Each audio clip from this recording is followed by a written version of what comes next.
Chapter 1. Before Kent was Kent. Before Kent was Kent, before names, before kings, before even memory, there was land and water. A restless island was taking shape, carved by ice and ocean, wind and fire. The earth cracked, rivers shifted, and vast sheets of ice crawled down from the north, only to retreat again, leaving behind hills, valleys, and chalk. So much chalk. The white bones of the land would one day become the sentinels of England, the white cliffs of Dover, standing tall against the sea like defiant guardians. But long before any sailor saw those cliffs as a sign of home, they were merely the residue of a vanished world, formed from the crushed remains of ancient sea creatures, layered for millennia beneath warm tropical waters. This was a land in waiting, a place still becoming.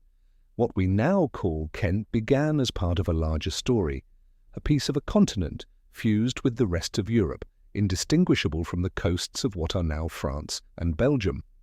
The land bridge that once connected Britain to the mainland, Doggerland, extended across what is now the Channel, and Kent sat at its very edge. The future border of England was then a highway of movement, a wide, fertile plain rich in rivers, forests and game. Herds of mammoths once lumbered through these parts alongside reindeer and bison. Saber-toothed cats stalked their prey through the woodlands, and great birds wheeled above the estuaries. Then, slowly, catastrophically, the sea came. Glaciers melted, the climate warmed, and the waters rose. A sudden flood, perhaps the result of a glacial dam breaking somewhere to the north, carved out the channel. Torrents of water thundered down, splitting Britain from the rest of Europe in a matter of days or weeks. The cliffs of Kent were born, not in silence, but in a roar. The land bridge was gone, and Kent became the frontier. This frontier status would shape Kent for all of time. It was now the first and last place, the threshold, the point where Europe met England and England met the unknown. Geography gave it this role, and geography would never let it forget. As the sea settled and the shoreline found its new shape, the land itself began to whisper with fertility. The soil in Kent is unlike that in many other parts of Britain, blessed by layers of chalk and clay, flint and loam, each giving different regions a distinct character. In the north, the land slopes down into the Thames estuary, giving rise to vast marshes and wetlands, ancient, eerie places where fog clings to the reeds and the sky seems endless. To the east, the Isle of Thanet, once truly an island, lay separated by a narrow sea channel, and for millennia would act as a true outer edge of the island. In the south, the downs roll in soft chalk hills, rich in wildflowers and herbs. The Weald, that dense, wooded area that stretches across the middle, was once a near impenetrable forest of oak, hazel, and hornbeam. The Romans would later call it Anderida Silva, the forest of Anderida, a green wilderness that resisted the axe for centuries. It teemed with deer and boar, and its canopy was so thick in places that light barely touched the ground. And yet even here there were signs of future bounty. The geology of Kent hid treasure. Clay for pottery, flint for tools, iron in the hills, salt in the marshes, waterways like the Medway, the Darent, and the Stour cut through the land, winding lifelines for animals and, one day, for trade. Kent, simply put, was ready. When the first humans came, they didn't so much discover Kent as stumble into its embrace. Nomadic tribes, hunter-gatherers following the herds, made use of its rivers and sheltering woods. They left behind flint tools, burial sites, and traces of hearths. They fished its streams and hunted in the valleys. As time passed, these early wanderers began to settle. They cleared patches of forest, grew grain, and built roundhouses from timber and thatch. The Neolithic age transformed the land further, as early farmers carved their presence into the chalky soil. The great stone tombs of the Medway megaliths, Coldrum, Chestnuts, Kits-Coty, still stand, silent and brooding, built by people we know only through fragments. Their dead were buried with reverence, their lives marked by the slow rhythm of the seasons. These were people who watched the sky, who measured time by the stars and the tilt of the sun, and who saw in the land not only survival, but meaning. All the while, Kent continued to shape itself. The seasons sculpted it, rains carved gullies into the downs, the wind whispered through the trees and rearranged the dunes, the sea eroded the cliffs and built up pebbled beaches elsewhere.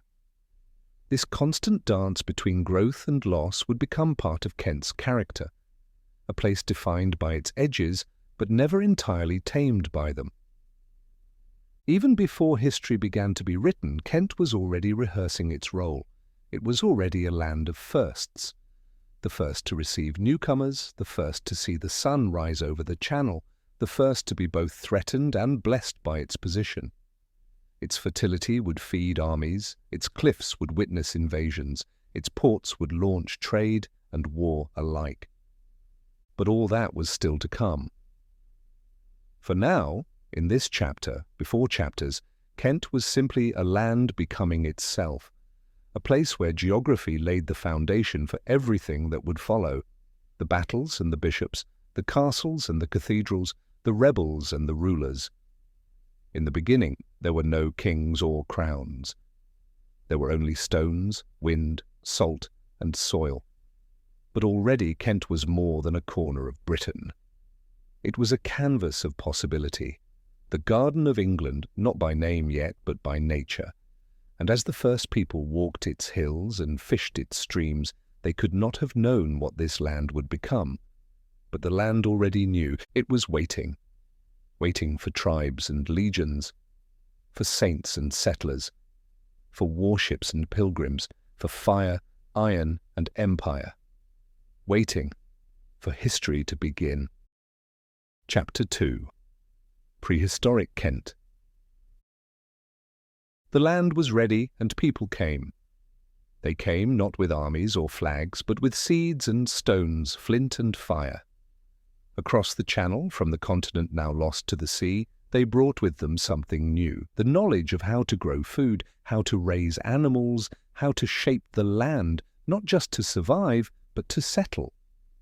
These were the Neolithic farmers, and they didn't arrive in waves of conquest. They drifted in over generations, families at a time, bringing their quiet revolution with them.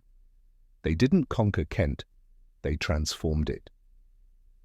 The forested hills and river valleys that once echoed with the hooves of wild deer and the grunts of boars began to change. Trees were felled, clearings were carved into the Weald.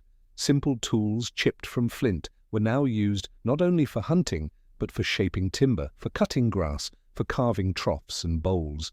Grain was sown in the fertile valleys. Goats and pigs roamed behind crude wooden fences. Life took root, and with roots came permanence. Round houses of wattle and daub appeared in clusters. Paths began to emerge. The smoke of hearth fires rose not just from temporary camps, but from homes people returned to, season after season. These early farmers understood the rhythm of the land, the turn of the seasons, the hunger of the soil, the fragile promise of each harvest. In Kent's soft, chalky soil and gentle valleys, they found a place that could sustain life. And remember it. Because remember they did. Across the hills that rise above the River Medway, they built monuments of stone, not for shelter, not for protection, but for memory. Today we call them the Medway megaliths. Coldrum Long Barrow, Kit's Coty House, the Chestnuts. Strange names for older mysteries. These were long burial mounds, their chambers built from great slabs of sarsen stone, some weighing many tons. No one knows exactly how they were hauled into place. No one knows quite what rites were performed inside them, but they endure. Silent, solemn, defiant. The Medway megaliths are among the most remarkable Neolithic structures in all of southern Britain. And their presence in Kent is no accident. This was a sacred landscape, layered with meaning. The farmers who raised these stones were not only shaping fields, they were shaping belief. They buried their dead with care, often in collective tombs, and marked the land with structures that aligned with the stars and the movements of the sun. Death, for them, was not an end but a return, to the soil, to the ancestors, to the land itself. but time never stands still. By around 2500 BCE, a new wave of people, ideas and technologies swept across Britain. The Neolithic world began to fade. In its place, the Bronze Age began to rise, slowly at first, then with growing momentum. The change was not abrupt, but unmistakable.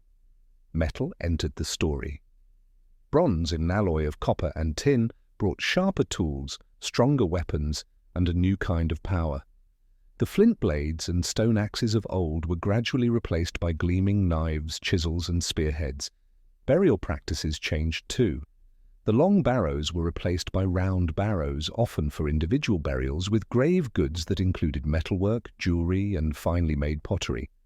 The dead were now marked not just by stone, but by status. Kent's role as a frontier once again came into play. Its proximity to the continent meant that ideas and goods arrived early, and often.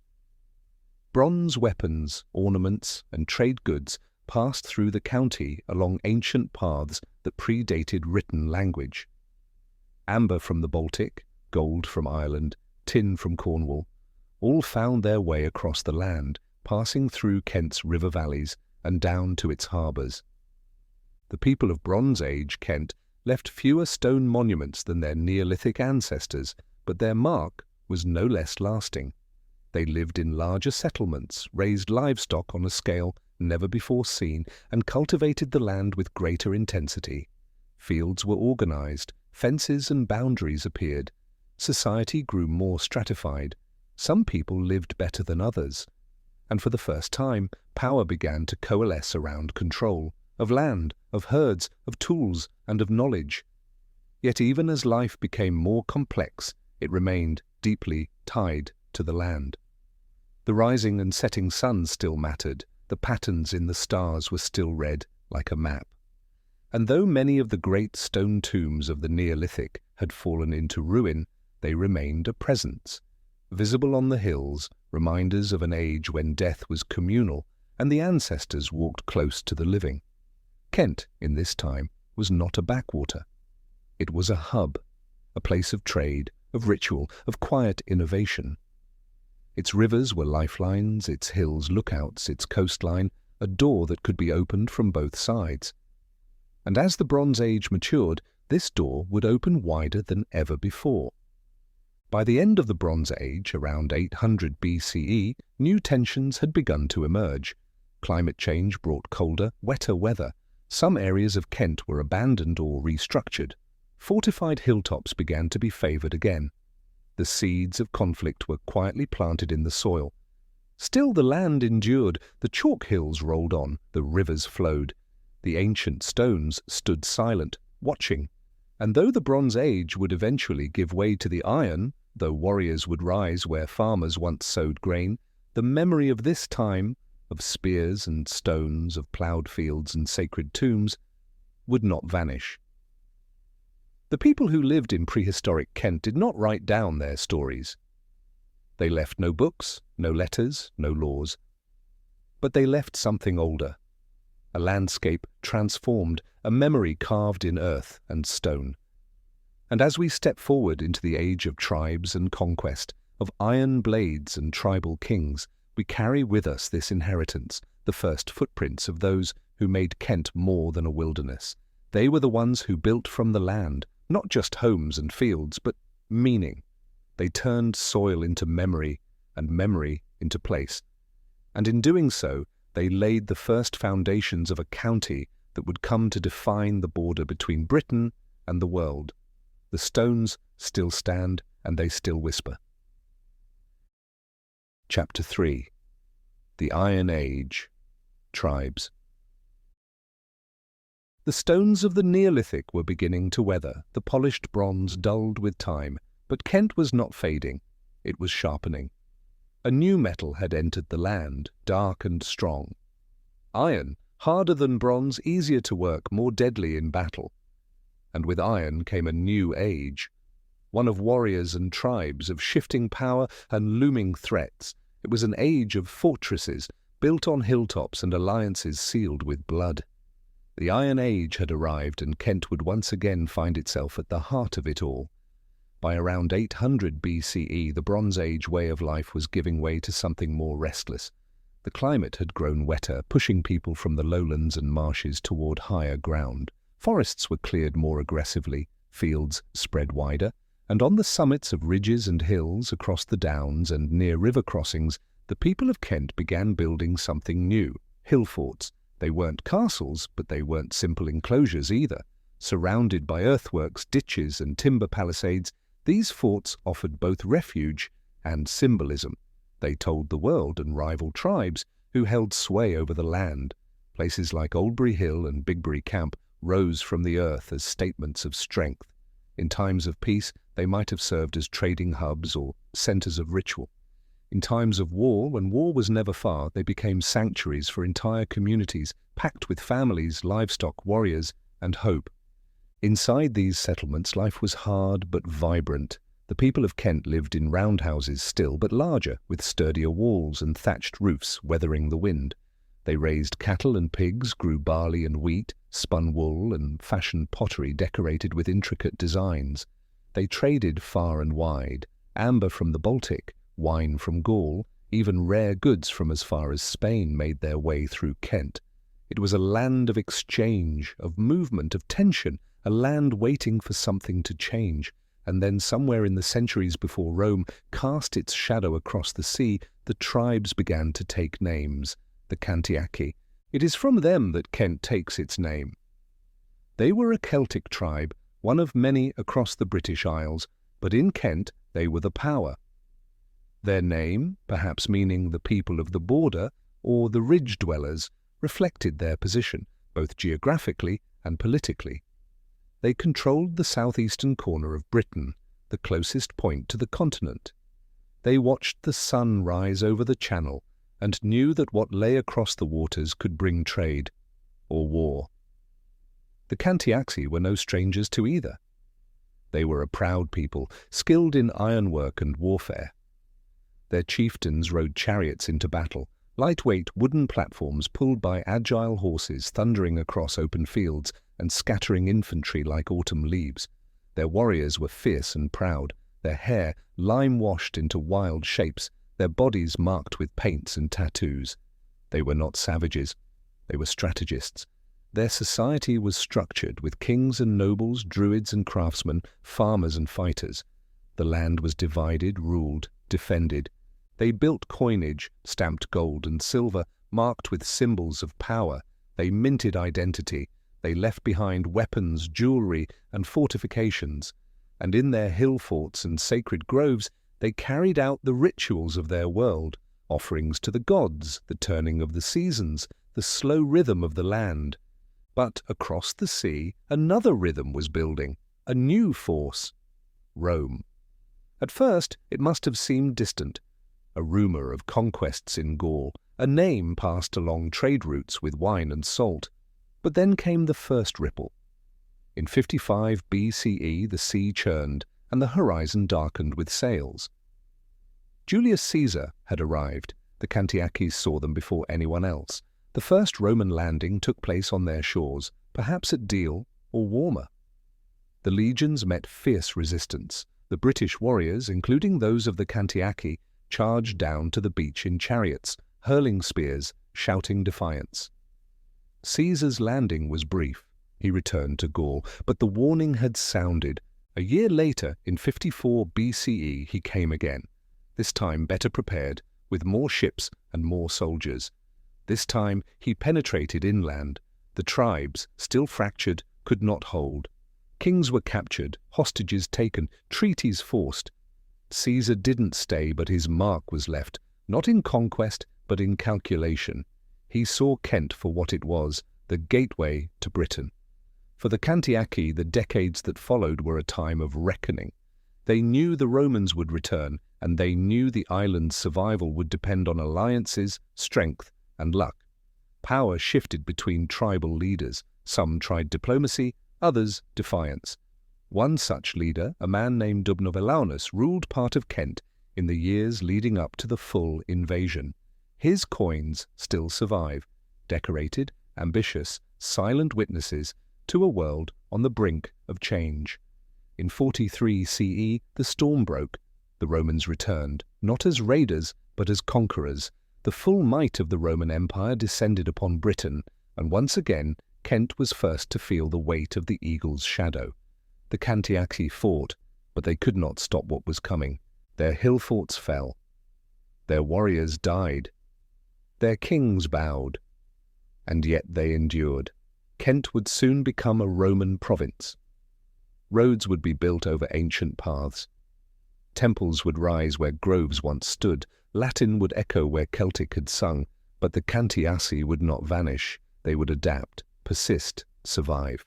Even as Rome tightened its grip, the memory of the Iron Age lingered in the land, in the hilltop rings of earth, in the coins buried beneath the soil, in the stories whispered in quiet corners. The age of Celtic tribes may have passed, but the name remained. Kent, the land of the Cantiaci, would never forget where it began.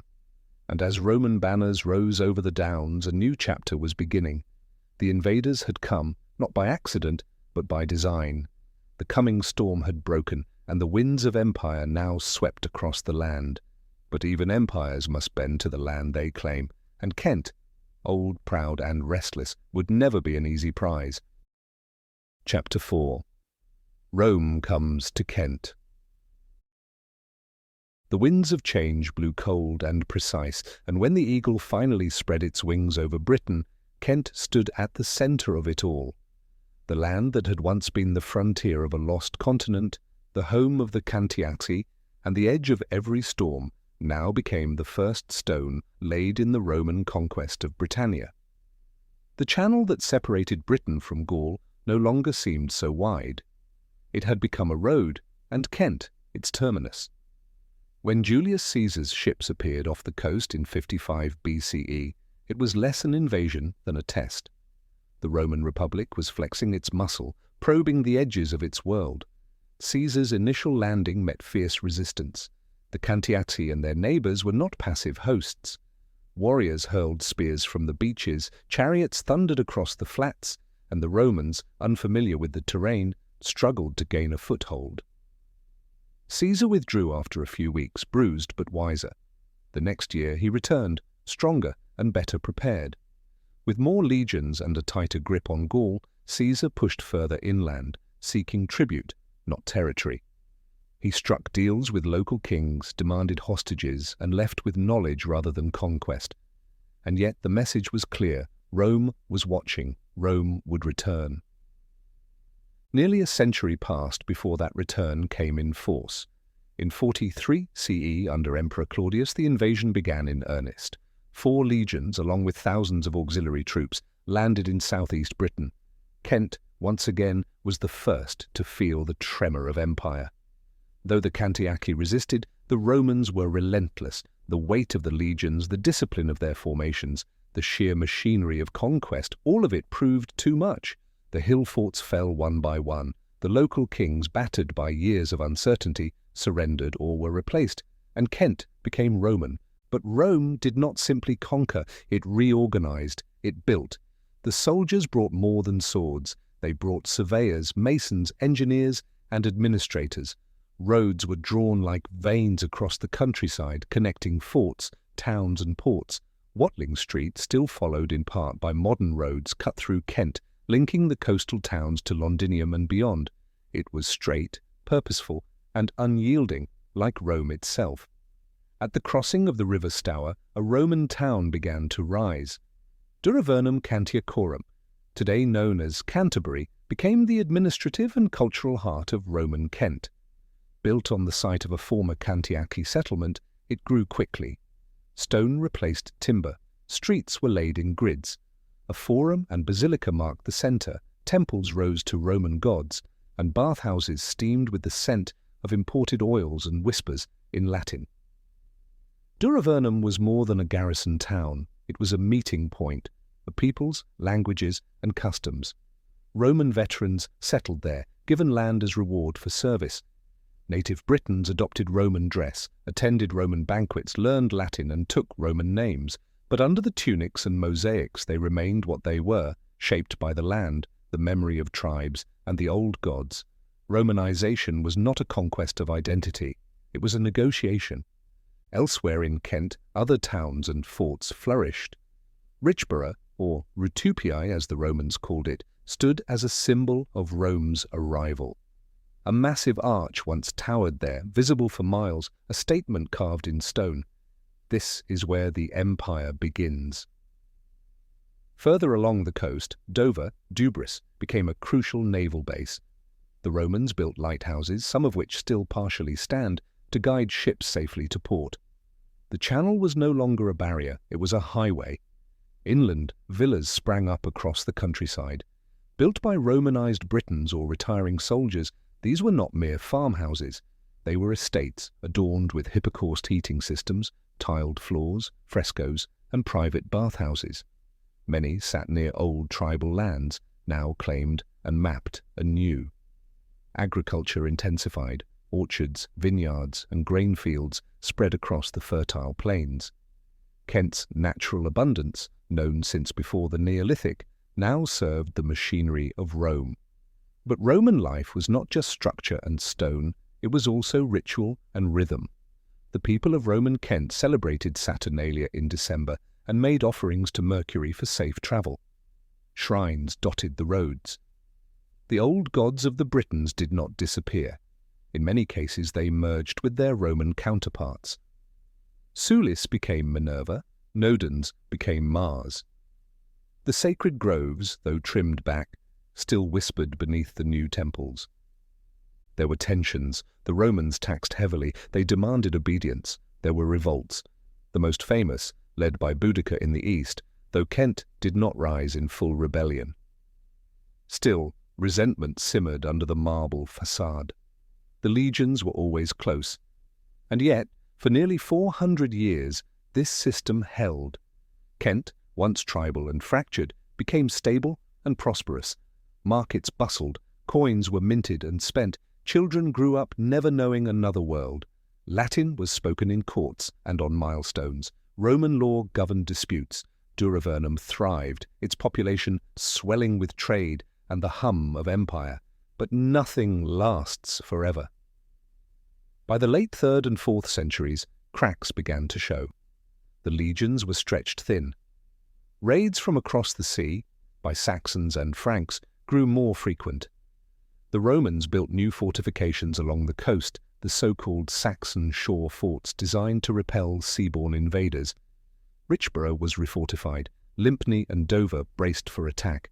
The economy wavered, coins were debased, trade slowed, and somewhere in the distance, the centre of the empire itself began to falter. By the early 5th century, Rome's grip on Britain loosened, the legions were recalled, the towns were left to fend for themselves. Duravernum, once a Roman jewel, began to fade. The great roads crumbled, the bathhouses fell silent. And yet, not all was lost. Rome had left its mark on Kent, not just in stone, but in memory. The shape of the land had changed, the way people farmed, traded, dressed, prayed, all had been transformed. Kent was no longer merely a tribal land, it was a bridge between worlds. As the eagle withdrew and the storm of the Saxons began to gather, Kent stood once more at the threshold of a new age, neither fully Roman nor wholly native, but something in between. The gateway had opened, and through it, history would march again. Chapter 5. The Kingdom of Kent is born. Rome had gone, not with a roar, but a retreat. One day the legions were there, defending the shores, collecting taxes, repairing roads. The next they were gone, called back to defend the crumbling core of an empire now collapsing under its own weight. And Kent, once the proud gateway to Britannia, stood exposed. The roads cracked, the towns emptied, the baths went cold. But the land remained fertile, the rivers still flowed, the cliffs still stood, and across the sea others were watching. They came not all at once, but like the rising tide, slowly, then suddenly. Seafarers from across the North Sea, Angles, Saxons, and Jutes. To the people left behind in Roman Britain, they were raiders at first, fierce, fast, and foreign. They came in long, narrow boats, their sails catching the wind like wings. They struck coastal settlements, stole cattle, took treasure, and vanished. But raiding was only the beginning. Soon they began to stay. The old Roman system offered little resistance. Without central power, local leaders struck bargains. Mercenaries were hired to fight off other mercenaries. The soil of Kent, rich and ready, became the prize in a struggle that few could stop. Among the names that rose from this murky time, two stand out, Hengist and Horsa. Brothers, or perhaps leaders of separate bands. Warriors from across the sea, likely of Jutish origin. Their story was recorded centuries later, cloaked in legend, but something about them stuck. They were remembered not just as raiders, but as founders. The story goes that Vortigern, a British ruler desperate for support, invited them to settle in Kent in exchange for military aid. They accepted and then turned. Reinforcements followed, more ships arrived, battles were fought, British defenders were pushed westward. And slowly, a new order emerged from the chaos, a new people, a new tongue, a new kingdom. The Kingdom of Kent, it was the first. Before Wessex, before Mercia, before Northumbria, Kent stood as the earliest recorded English kingdom, born not from diplomacy but from invasion. The Britons called the newcomers Saxones, lumping them together. But Kent's roots were distinct. The ruling elite was Jutish, their customs and burial rites different from those of the Saxons to the west or the Angles to the north. The kingdom formed around the east coast and the Medway Valley, and its kings styled themselves rulers of all Kent, east and west. By the late 6th century, Kent had become something unexpected, not just a stronghold of settlers, but a place of culture, influence, and diplomacy. Its position on the Channel made it the most connected of the emerging English kingdoms. Trade continued with Francia across the sea. Goods from the continent flowed in, jewellery, weapons, even wine. The kings of Kent wore cloaks fastened with golden brooches and carried swords crafted by foreign smiths. This was not a land lost in the Dark Ages, it was adapting. And then once again came the next wave, not of warriors, but of missionaries. In 597, a Roman monk named Augustine arrived in Kent, sent by Pope Gregory the Great. He came not with swords, but with the cross. His mission was clear, to convert the English, and in Kent he found not a battlefield, but a door. King Ethelbert of Kent ruled at the time. His wife, Bertha, was a Christian princess from Francia, and her influence paved the way for Augustine's arrival. Rather than expel or execute him, Ethelbert listened. Perhaps it was politics, perhaps curiosity, perhaps the quiet insistence of his queen, but something opened the king's heart. He accepted Augustine's message. He converted. And with him, Kent became the first English kingdom to embrace Christianity. It was a turning point. Augustine was given land in Canterbury, the old Roman Duravernum, and there he established his mission. He rebuilt a church. He laid the foundation for what would become the Archbishopric of Canterbury, the spiritual heart of England for centuries to come. The Roman roads that had once carried soldiers now carried pilgrims. The pagan gods faded, and new rituals took their place. Baptisms in the rivers, Mass in Latin, bells echoing across the fields. But conversion was not conquest. The old ways did not vanish overnight. Across the countryside, people still buried their dead with grave goods. They still told stories of Woden and Thuna. Yet the presence of the church grew, slowly but steadily, woven into the new fabric of the kingdom. Kent flourished. It minted coins, some of the first in post-Roman Britain. It sent envoys to foreign courts. Its kings married into powerful families. For a brief time, Kent stood not just as a kingdom, but as the kingdom, dominant in diplomacy, rich in trade, first in faith. Yet beneath the surface, change was coming again. The neighbouring kingdoms were rising, Mercia to the west, Northumbria to the north, Wessex in the south. Each would one day challenge Kent's primacy. But for now, Kent stood at the beginning of something vast. It had been the first to fall to the sea raiders, the first to form a kingdom, the first to embrace the cross. And through all the chaos, through the collapse of Rome, the coming of the Jutes, the clash of cultures, and the quiet march of faith, the land itself endured. The downs rolled on, the rivers carved their paths, the cliffs stood watch, and Kent, always the threshold, once again held open the door between the old world and the new. The garden had changed hands, new seeds had been planted, and a kingdom had been born. Chapter 6. Anglo-Saxon Kent. By the 7th century, the Kingdom of Kent was no longer a rough outpost of foreign settlers. It had grown roots deep and wide, and the land that had once bristled with resistance was now humming with a new kind of energy. Power and piety intertwined, and the people who called themselves the Cantware, the Kentish people, were beginning to shape what it meant to be English. In the fertile valleys and bustling markets, in the churches rising from Roman ruins, in the laws inked onto parchment, something was forming, a new identity. And at its heart stood Kent. King Ethelbert's baptism had not been the end of something, but the beginning. With his conversion to Christianity under the guidance of Augustine, Kent became the first kingdom to bridge the old gods and the new. It did not happen overnight. Pagan practices lingered, and old superstitions ran deep. But under the king's protection, Christianity found firm ground. Augustine, once a cautious outsider, became the first Archbishop of Canterbury. And from that moment on, Canterbury was more than a Roman relic. It was the sacred heart of the English Church. Ethelbert was no mere puppet of Rome. He understood the strength that came with faith, the alliances it could form, the authority it bestowed. He issued one of the earliest known codes of law in English, the Law of Ethelbert, a remarkable achievement in a time when might often ruled without writing.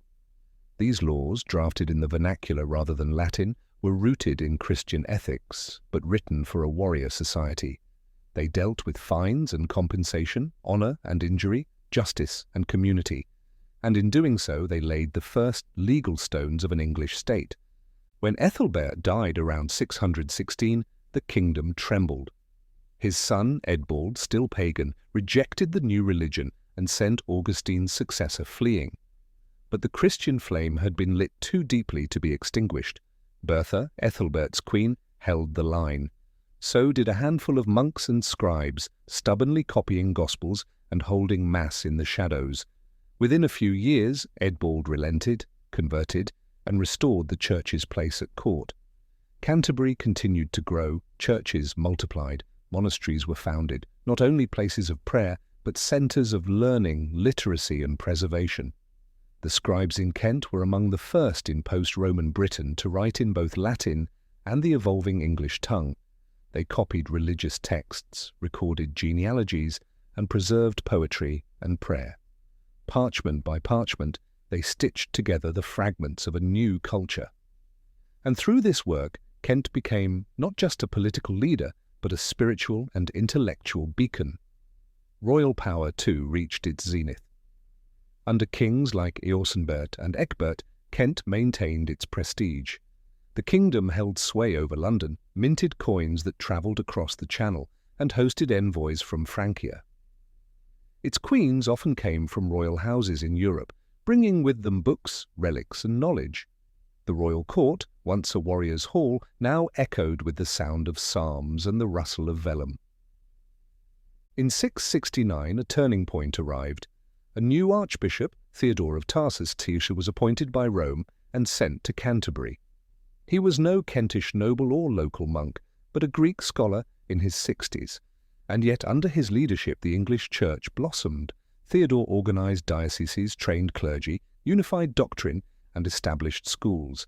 He saw England not as scattered kingdoms, but as one spiritual nation. In many ways, he was the first to think of the English as a people, not just Saxons or Jutes or Angles, but one Christian folk bound by common belief. Beneath this spiritual unity, however, political fault lines began to form. Kent was no longer the only kingdom with bishops and monasteries. Mercia and Northumbria were rising fast, their armies larger, their ambitions louder. Kentish kings began to lose their grip on the wider south.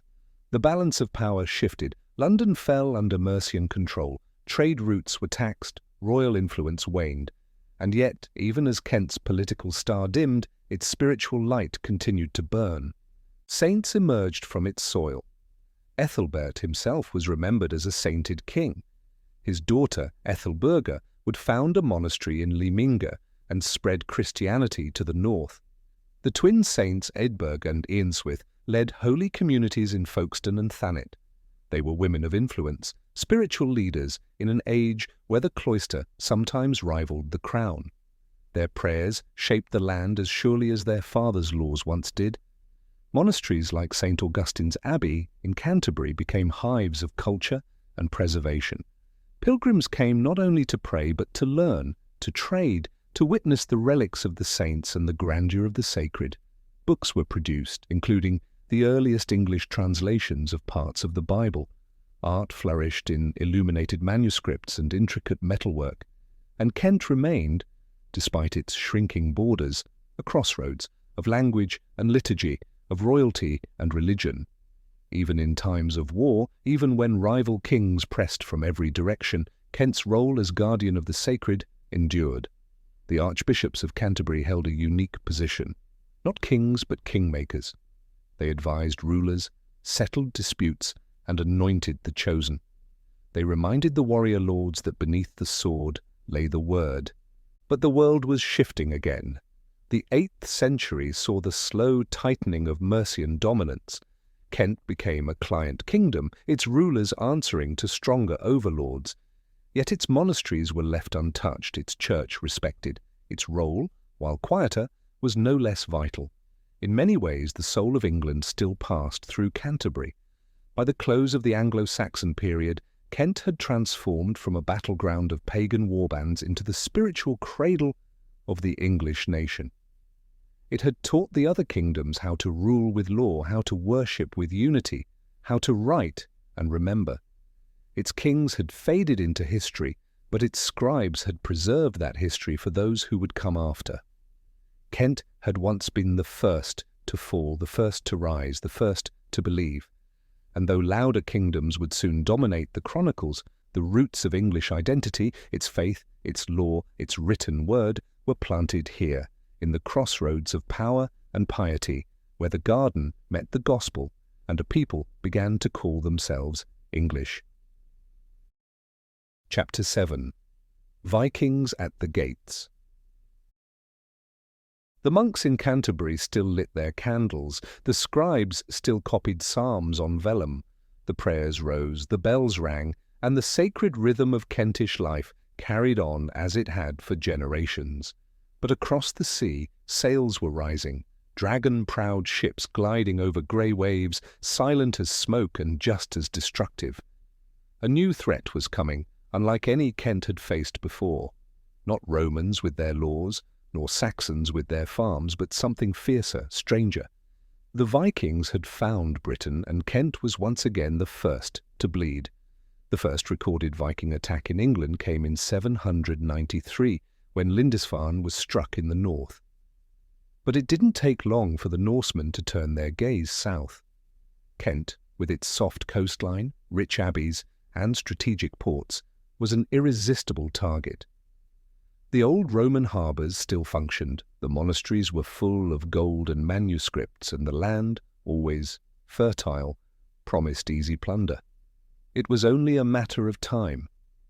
In 835, the storm broke. A fleet of Viking ships landed on the Isle of Sheppey, just off the Kentish coast. They came without warning. The abbey on the island was sacked, the monks slaughtered or driven into hiding, the treasures looted. It was not a battle, it was a message. The gates had been opened. What followed was not a single invasion, but decades of chaos. Viking warbands struck without pattern or mercy. They came by river and by sea, burning towns, capturing villages, desecrating churches. Canterbury itself, the spiritual heart of the English church, was not spared. In 851, the Vikings sailed up the Thames, pillaging London, and then turned their fury south into Kent. Their arrival shattered the peace, and no fort, no prayer could keep them at bay. Kent had seen war before, but this was different. These were not invaders seeking land to settle, at least not yet. They came to take and to leave, to strike where it hurt, disappear into the mist and return again. Even the old Roman walls did little to stop them. The towns were ill-prepared, the fields were exposed, and the monks who had once preserved the soul of England now fled with whatever relics they could carry. But Kent did not collapse. Its people adapted. Villages began to fortify. Abbeys moved their treasures inland. Some churches were rebuilt in stone, their towers tall and thick enough to double as refuges. Local militias formed, men trained in the hope of standing against the next raid. It was never enough to stop the Norsemen entirely, but it slowed them. It bought time. Still the pressure mounted. By the late 9th century, the Viking threat was no longer just a coastal terror, it was a national crisis. The great heathen army, a vast coalition of Norse warriors, had moved deep into England. Kingdoms fell, Northumbria was broken, East Anglia was overrun, Mercia teetered. Wessex, under King Alfred, stood alone. Kent, caught between these shifting powers, bore the brunt of it all. And yet, in the midst of destruction, resilience took root. When Alfred rose to meet the Viking threat, Kent became one of his key allies. Though no longer the leading kingdom, it provided men, ships, and strategic support.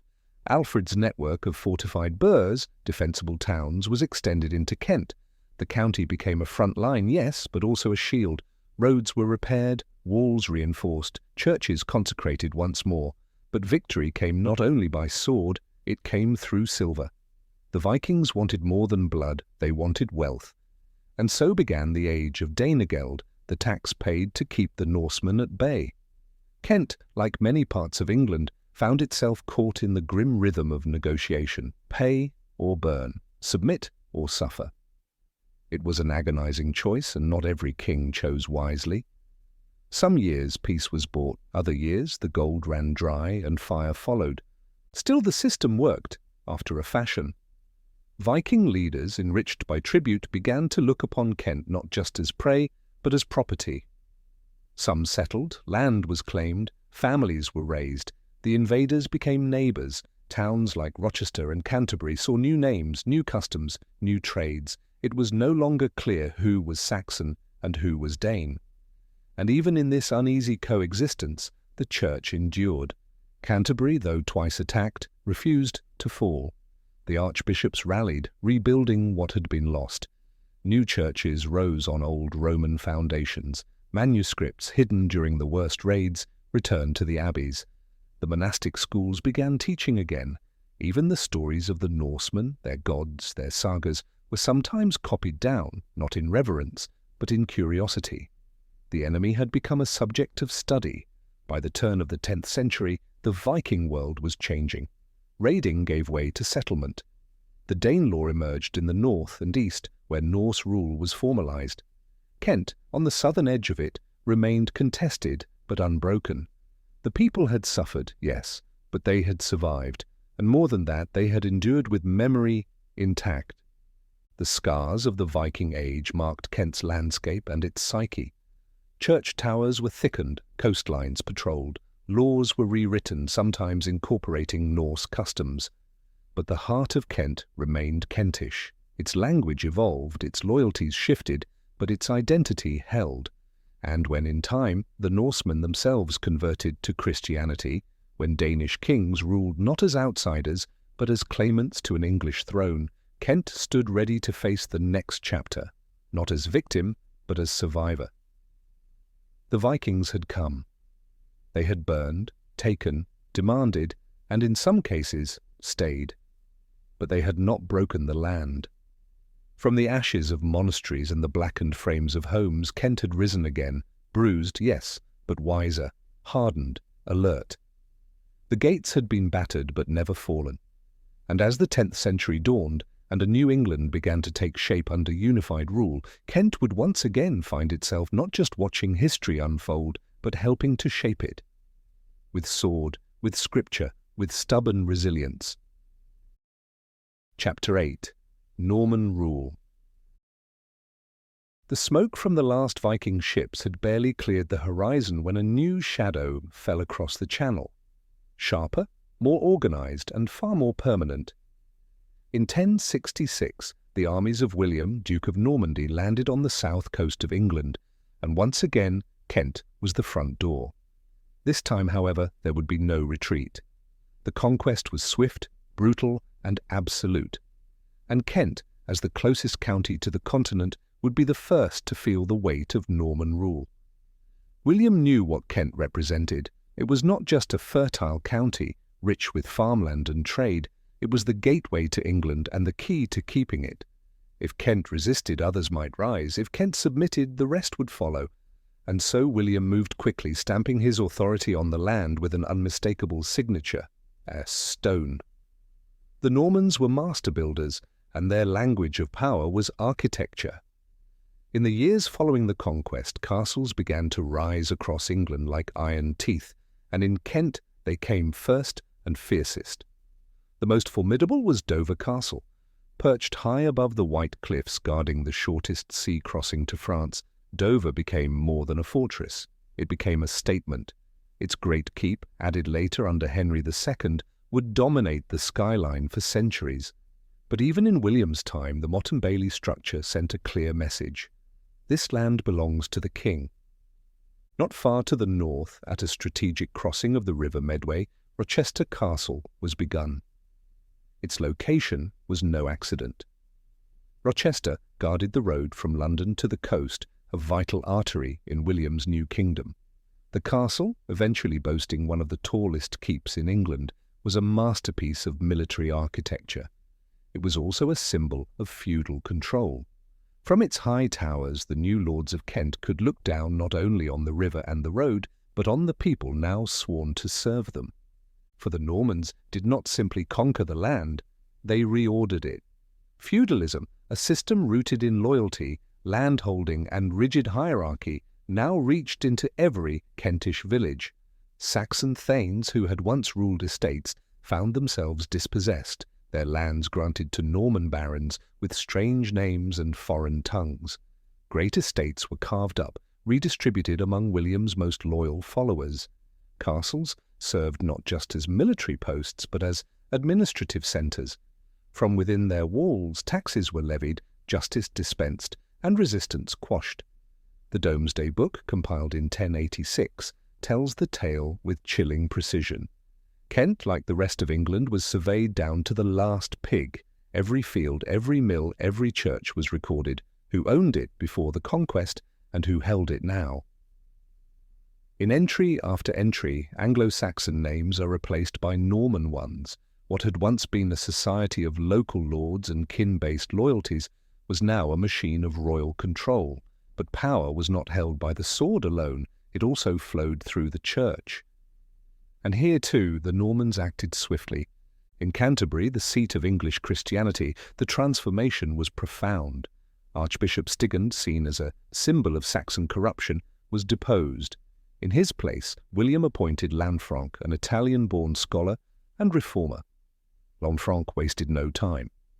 He set about rebuilding Canterbury Cathedral, not just as a place of worship, but as a monument to Norman piety and authority. The new cathedral, constructed in the Romanesque style, dwarfed its Saxon predecessor. It was built of imported stone, carved with continental skill, and filled with relics and rites that spoke a new theological language. Under Lanfranc and his successors, the church in Kent was remade, monasteries were reorganized, Latin replaced the Old English in religious texts, the liturgy was restructured, and through it all Canterbury grew, not only in stone, but in stature.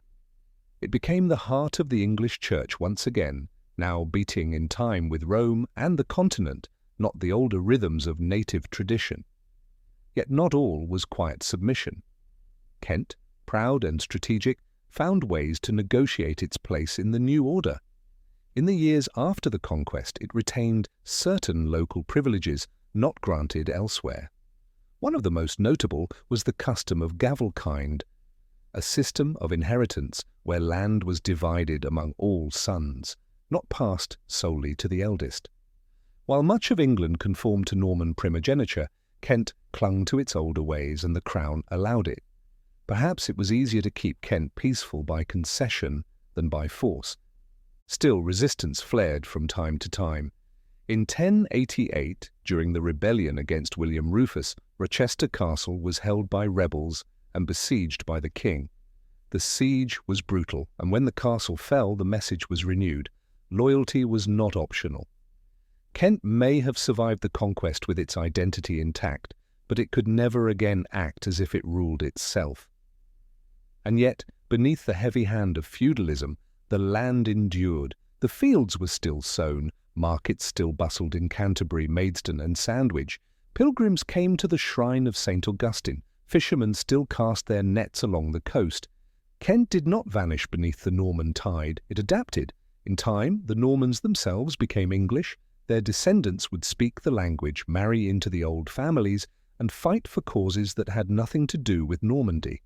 The castles remained, but the wars changed. The church bells rang in Latin, but the prayers were whispered in English. Kent, once more, had absorbed the invader. It had endured the fall of Rome, the coming of the Saxons, the fury of the Danes, and now the iron grip of the Normans. Each wave brought change.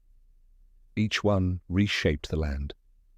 But through it all, the soul of Kent remained, a place both doorway and defender, garden and fortress.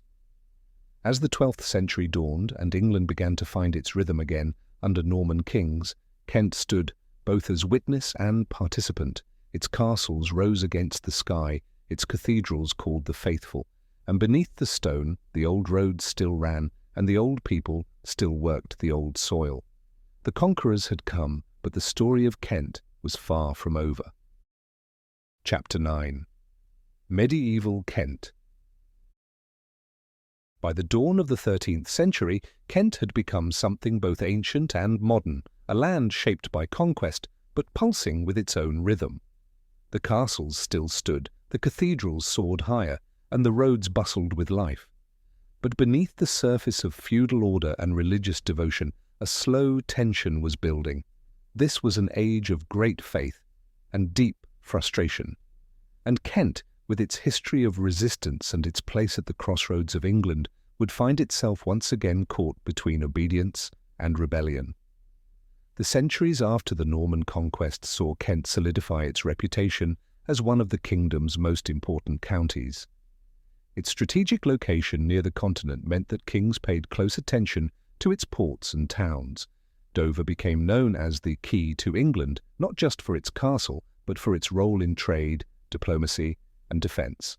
Sandwich, Hythe, Romney, and New Romney, the Cinque Ports, were granted special privileges in return for supplying ships to the crown. These coastal towns grew rich, powerful, and fiercely independent, but power concentrated at the top meant pressure at the bottom. Feudal obligations were heavy, and though Kent retained some of its older customs, including gavelkind inheritance, most peasants still lived at the mercy of their lords. Labour was extracted in exchange for land, rents were raised, forests were enclosed. Justice often came not from fairness but from favour, and while the church offered salvation, it too demanded its share, tithes, fasts, and unquestioned obedience. Yet this was also a time of immense spiritual energy. Pilgrimage was one of the central rituals of medieval life, and nowhere in England drew pilgrims like Canterbury. In 1170, the murder of Archbishop Thomas Becket inside Canterbury Cathedral sent shockwaves across Europe. Slain by knights loyal to King Henry II, Becket became a martyr overnight. His tomb became a shrine, and Canterbury became a beacon for the faithful. Pilgrims came from all corners of England and beyond to pray at his resting place, hoping for healing, forgiveness, or divine favour.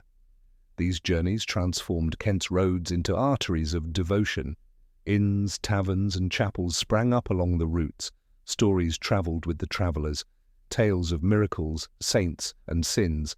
And centuries later, it was these same pilgrims that inspired Geoffrey Chaucer to write the Canterbury Tales. His fictional company, a knight, a miller, a nun, a pardoner, painted a vivid portrait of English society on the move. They walked together, but each carried their own world, their own secrets. And in their journey to Becket's shrine, Chaucer captured not only the spirit of pilgrimage, but the soul of medieval England. Complex, contradictory, and very much alive. But even as pilgrims moved toward prayer, others moved toward protest. The 14th century was a time of crisis. War with France dragged on. The Black Death tore through the land in 1348, killing perhaps half the population.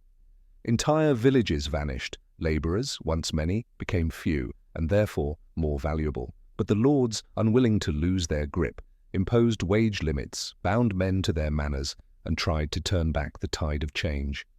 The people had endured much, but now they began to speak. In 1381, revolt swept across the southeast, and Kent was at its heart. The Peasants' Revolt, as it would later be known, began not with swords but with tax. A third poll tax in just a few years pushed the already burdened population too far. Royal agents came to collect it and were driven off. One of them was killed in Gravesend, and from there the fire spread. Led by Wat Tyler of Kent and Jack Straw of Essex, thousands of rebels gathered, marching toward London with surprising speed and coordination. They burned manorial records, freed serfs, and executed officials. They demanded an end to serfdom, fair rents, and justice that did not favour the rich. The rebellion was as much about dignity as it was about tax. It was not just peasants who rose. Artisans, tradesmen, even minor gentry joined in. In Kent, towns like Canterbury and Maidstone saw open support for the rebels. The uprising reached the capital, where King Richard II, only 14 years old, met the rebels at Mile End and then again at Smithfield. There, in a moment that would define the revolt, Wat Tyler was struck down by the Lord Mayor of London. The king promised reforms, then quickly revoked them. The rebellion was crushed, heads rolled, many were executed, others fled. The dream of a new order dissolved under the weight of royal retribution. And yet, something had shifted. Though the peasants' revolt failed in the short term, it exposed a crack in the foundations of medieval society. The people of Kent, long accustomed to defending their rights, their customs, and their voice, had shown that the feudal order was not unbreakable. In the decades that followed, serfdom declined. Wages rose, the old bonds loosened.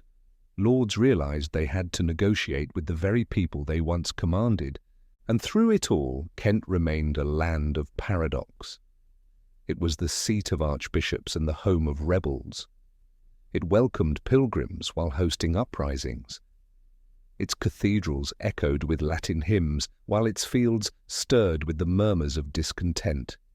It was not the richest county, nor the most powerful, but it was among the most alive, restless, proud, and deeply rooted in its own traditions. By the end of the medieval period, the roads to Canterbury still carried pilgrims, though fewer than before. The great abbeys still stood, though their time would soon end. The castles watched in silence, their role shifting from military bastions to symbols of a fading age, and the people of Kent, survivors of plague, war, and revolt, carried on. They had bowed to kings and bishops, but they had also shouted back. They had prayed at shrines and marched on London. They had told stories, written laws, and demanded to be heard. In the tapestry of medieval England, Kent was not a quiet thread. It was woven in bold strokes of faith and fury, of scripture and fire. And the next chapter, already gathering on the horizon, would challenge all that had come before. Chapter 10. Tudor Kent. As the medieval world began to dissolve into the dawn of modernity, Kent found itself once again at the front line of England's shifting identity.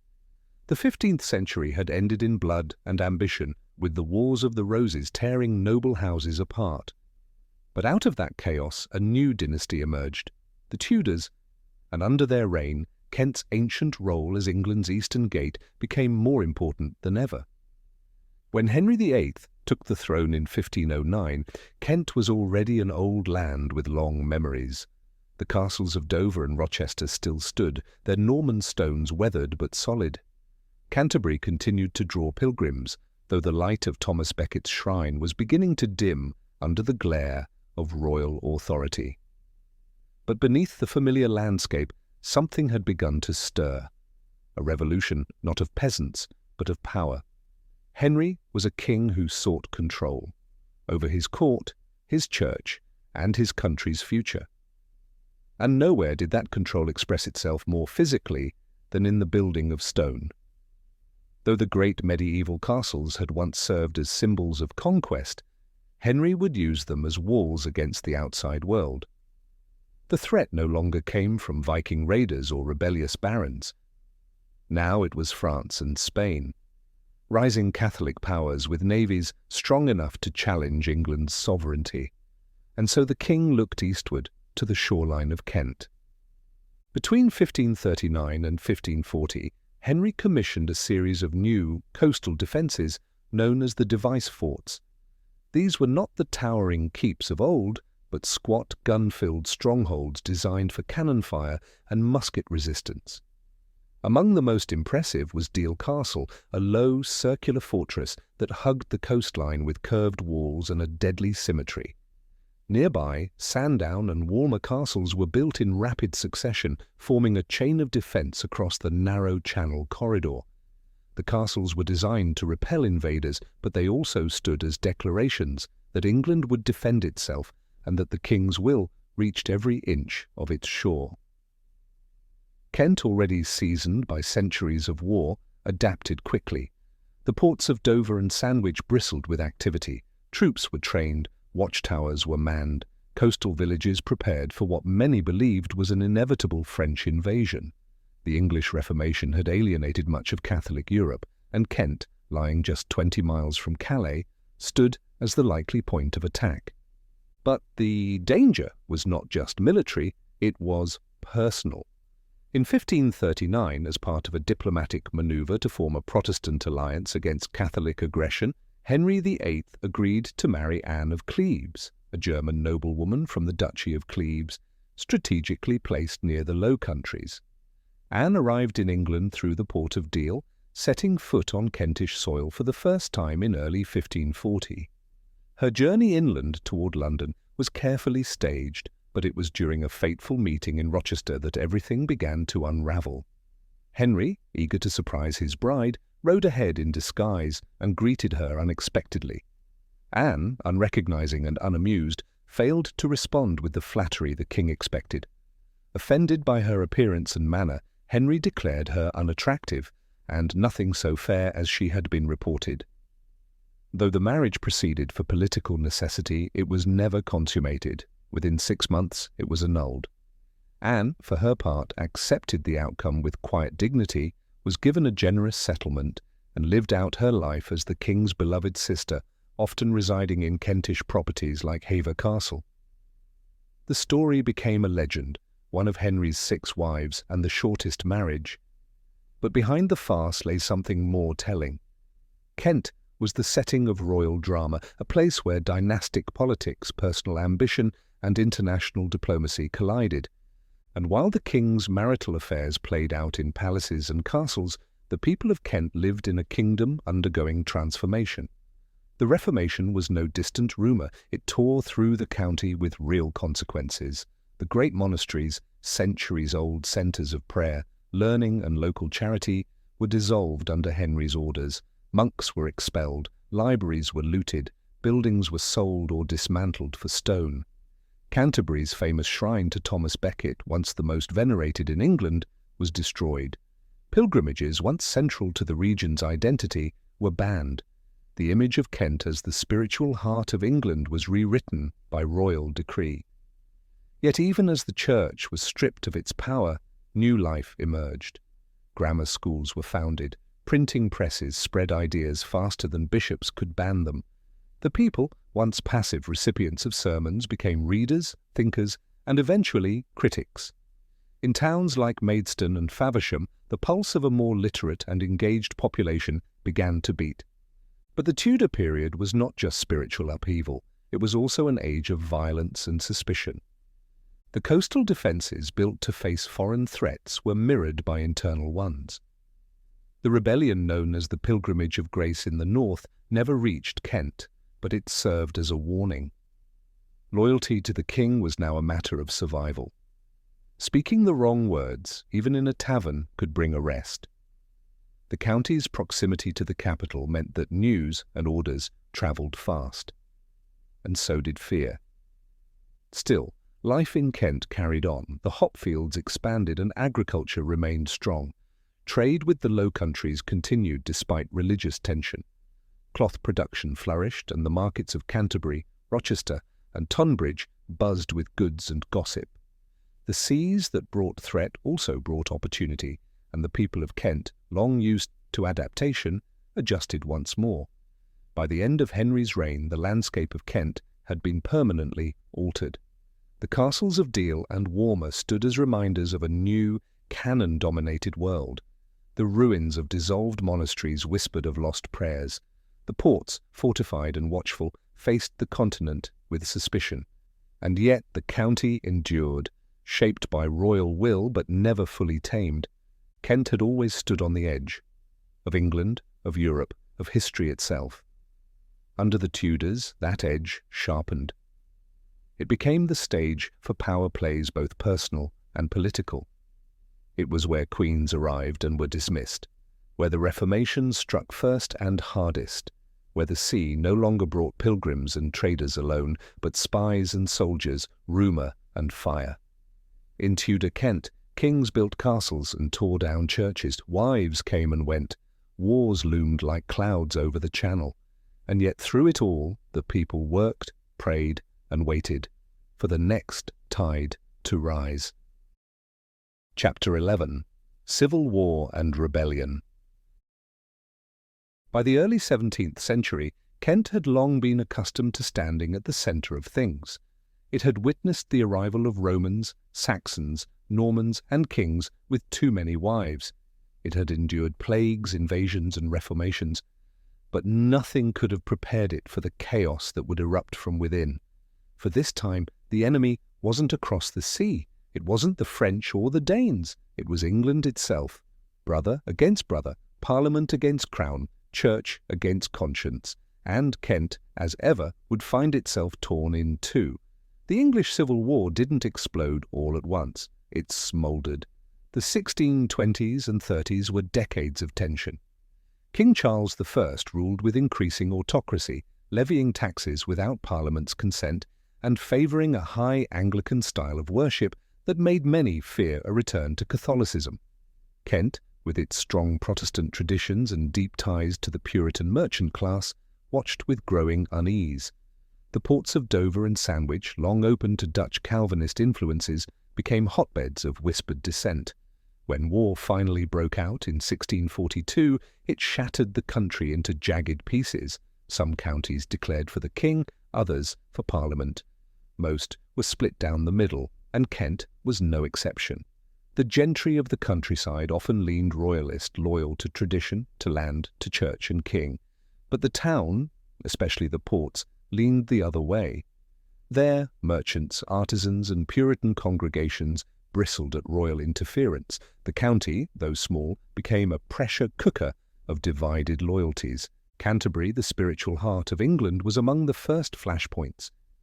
In 1641, tensions over Christmas services boiled over when townspeople, influenced by Puritan sentiment, clashed with cathedral authorities. The conflict turned violent. Mobs tore down decorations and symbols of popery. It was a sign of things to come. Religion was not merely background noise in this war, it was fuel. As the first years of fighting raged in the Midlands and the North, Kent remained a relative backwater. Skirmishes erupted, but full-scale battles stayed away. Still, the pressure built. The ports became more vital than ever. Parliament relied on the Navy, and the Navy relied on Kent. Ships were docked and repaired at Chatham and Deptford. Supplies were moved through Dover and Queenborough. The River Medway became a logistical artery. Whoever controlled Kent controlled the sea. But loyalty was not fixed. In 1648, as the war entered its second phase, Kent exploded. The cause? Discontent. After years of parliamentary control, Many Kentish people, even those once sympathetic to the cause, had grown tired. Parliament's armies were quartered in their homes, taxes were high, radical sects like the Fifth Monarchists and Levellers stirred unrest, and above all there was a growing horror at the prospect of executing the king. Moderates, royalists, and disillusioned parliamentarians alike began to coalesce. In May of that year, rebellion broke out across the county. It began with a petition in Canterbury calling for a free parliament, the restoration of the king, and an end to religious extremism. Parliament dismissed it, the people did not. Riots broke out. Soon, Rochester, Maidstone, and Gravesend rose in revolt. Armed bands seized powder stores and fortified towns. The royalist flag flew once more over Kentish soil. The response was swift. General Fairfax, commander of the new model army, marched south to crush the rising. In June he arrived at Maidstone, where several thousand royalist defenders had taken position. What followed was one of the fiercest urban battles of the war. The fighting raged through the narrow streets for hours. House by house, alley by alley, the parliamentarian troops pressed forward. The royalists fought with desperation, many of them local men with little formal training, but fierce determination. By nightfall, the town was in ruins, and the rebellion broken. Hundreds were killed or wounded. Those captured faced imprisonment or execution. The battle for Maidstone was short, brutal, and decisive. But the drama didn't end there. Royalist leaders fled across the county, some making it to the coast. From there, they hoped to link up with the fleet, for the navy had mutinied. Several ships had declared for the king, raising the royal standard and anchoring off the Kentish coast. For a moment it seemed as if the tide might turn, but it was only a moment. Parliament acted quickly to retake control of the fleet.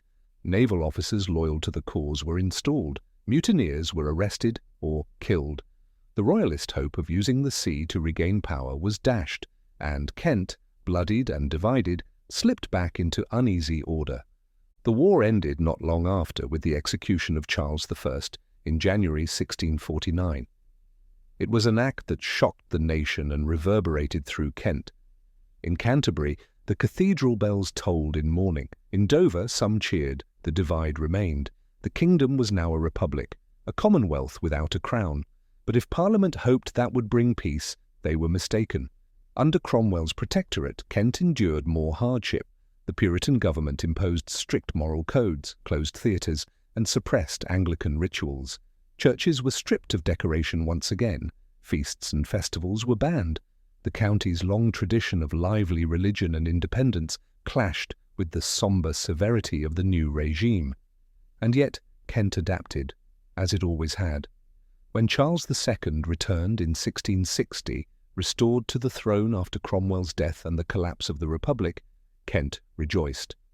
Royal processions were held, bonfires lit the hills, bells rang once more in celebration, not mourning, but beneath the cheers the scars remained. The Civil War had not only divided counties, it had divided families, villages, even parishes. Neighbours had fought each other. Fathers and sons had stood on opposite sides.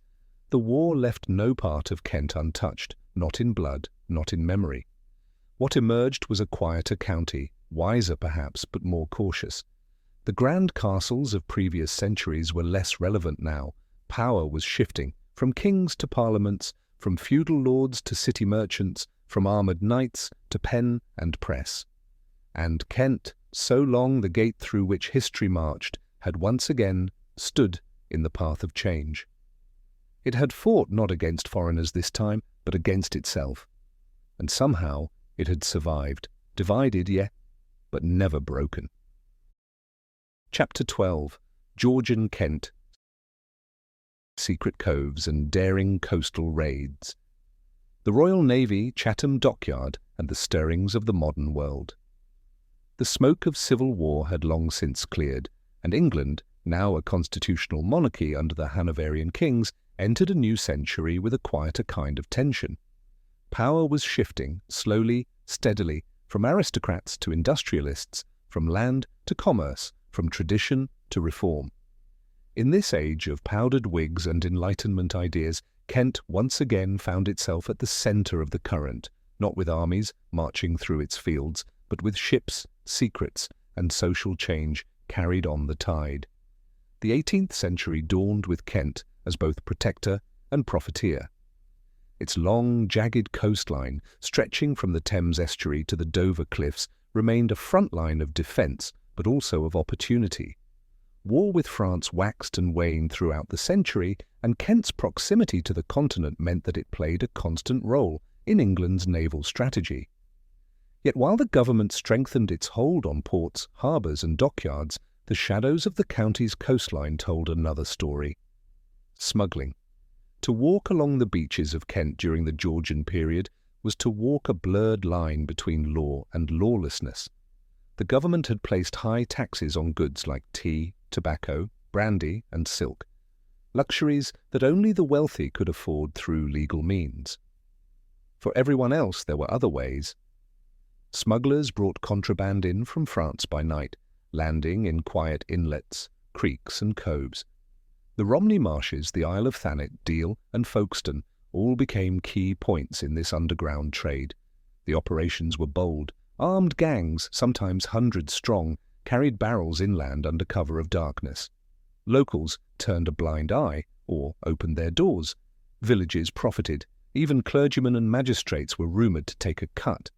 To many, smuggling wasn't a crime, it was a necessary correction to a corrupt system. The word free trader became a badge of honour, but the Crown saw it differently.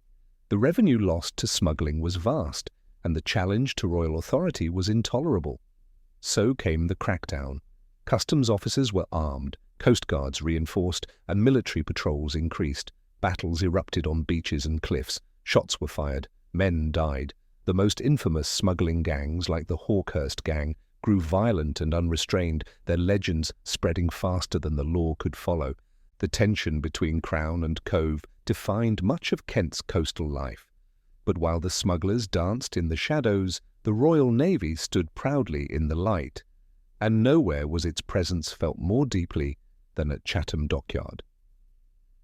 Chatham had long been a naval site, but during the Georgian period it reached the height of its power. War with France, particularly during the 7 Years' War and later the Napoleonic Wars, turned Chatham into one of the most important shipbuilding centres in the world. The docks echoed with the sound of hammers and saws. Massive ships of the line were constructed here, their oak timbers hauled in from across England.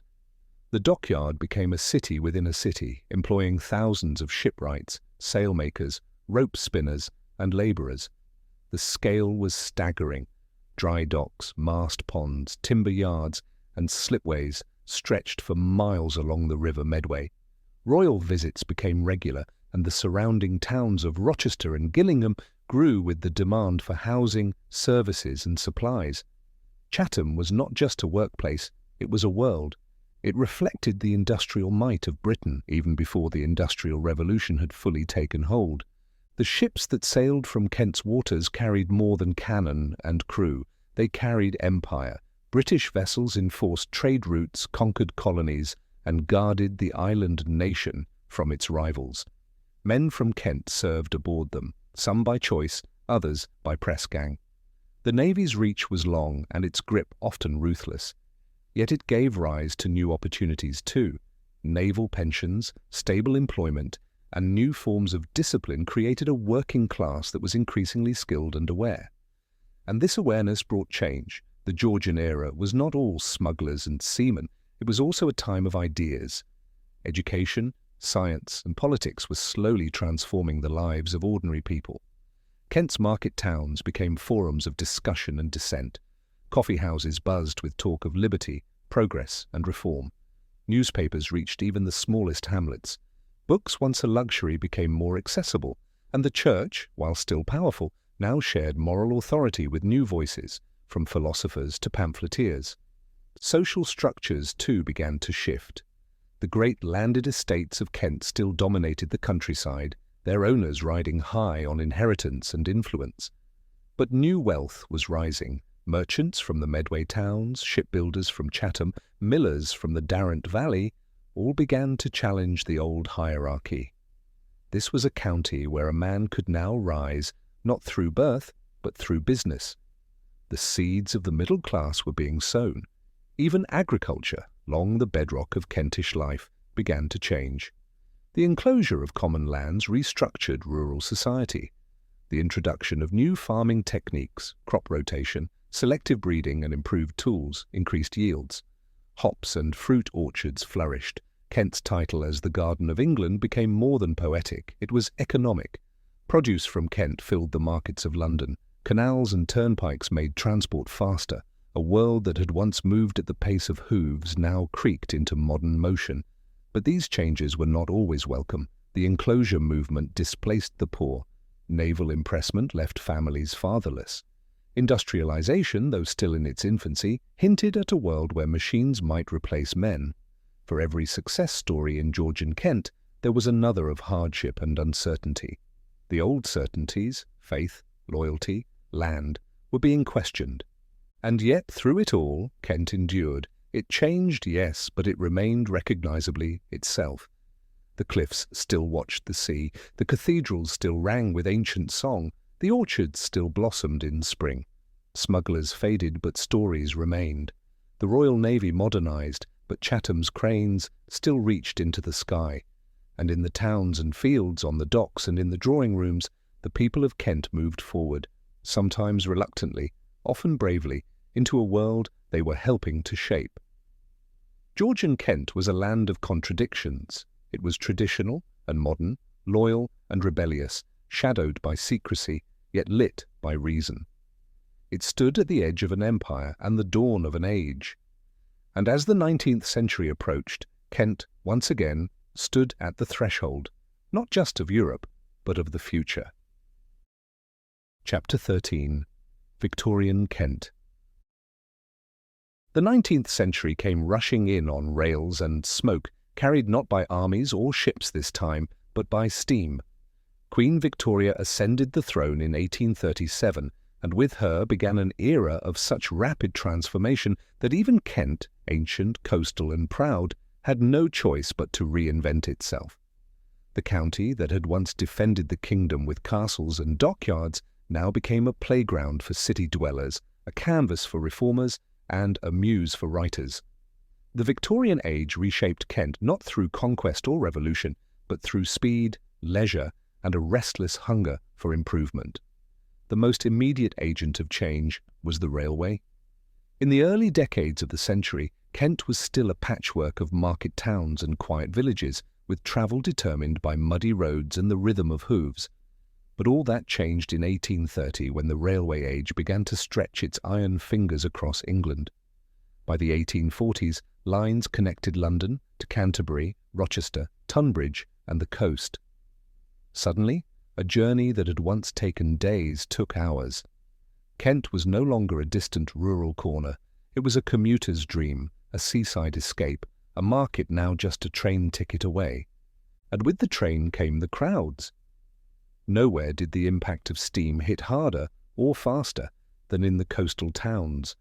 Margate, once a modest fishing village, exploded into one of the most fashionable resorts in Britain. It had sea air, sand, and, crucially, a railway station. Londoners poured in during the summer months, seeking health, rest, and escape from the industrial smog. Bathing machines rolled along the beaches. Donkeys waited for children.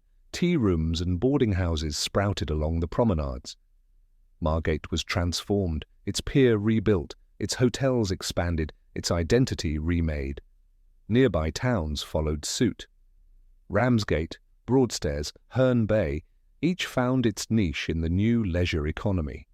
The Victorian middle class, growing in wealth and number, wanted holidays, and Kent offered them in abundance. The sea was no longer just a place of war or work. It was a cure.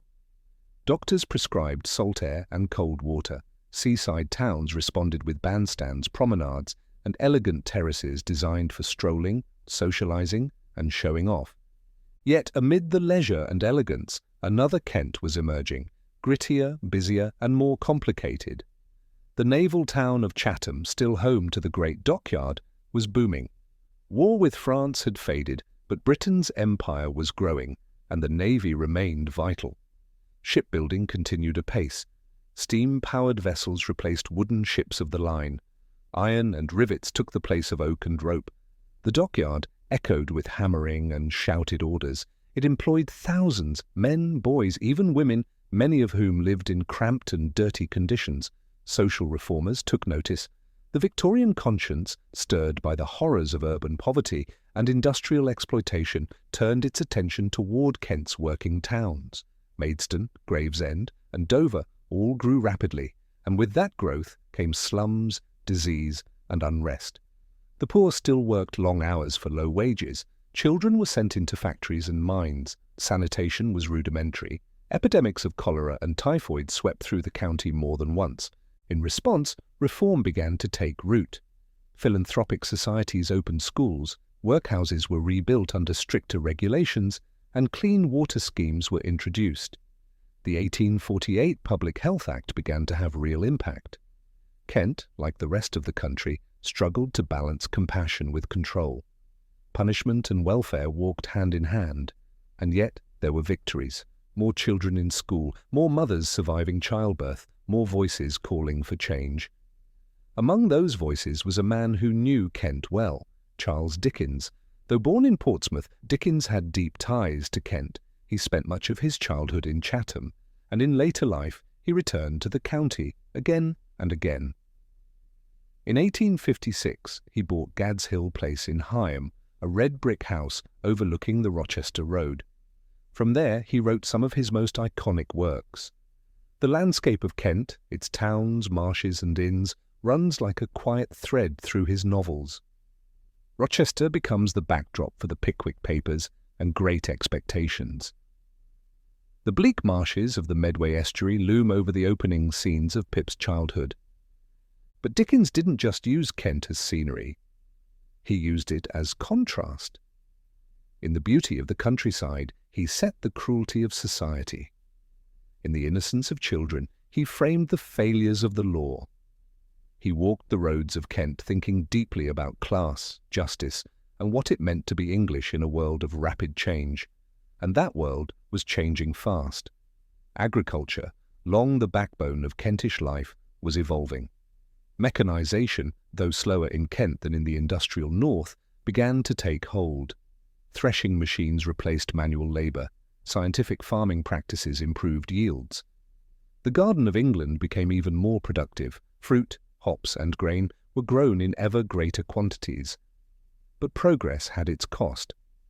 Traditional farm workers, displaced by machines, often struggled to find steady work. In 1830, the so-called swing riots, named after the fictional Captain Swing, erupted across rural Kent and the south. Protesters smashed machines and demanded higher wages.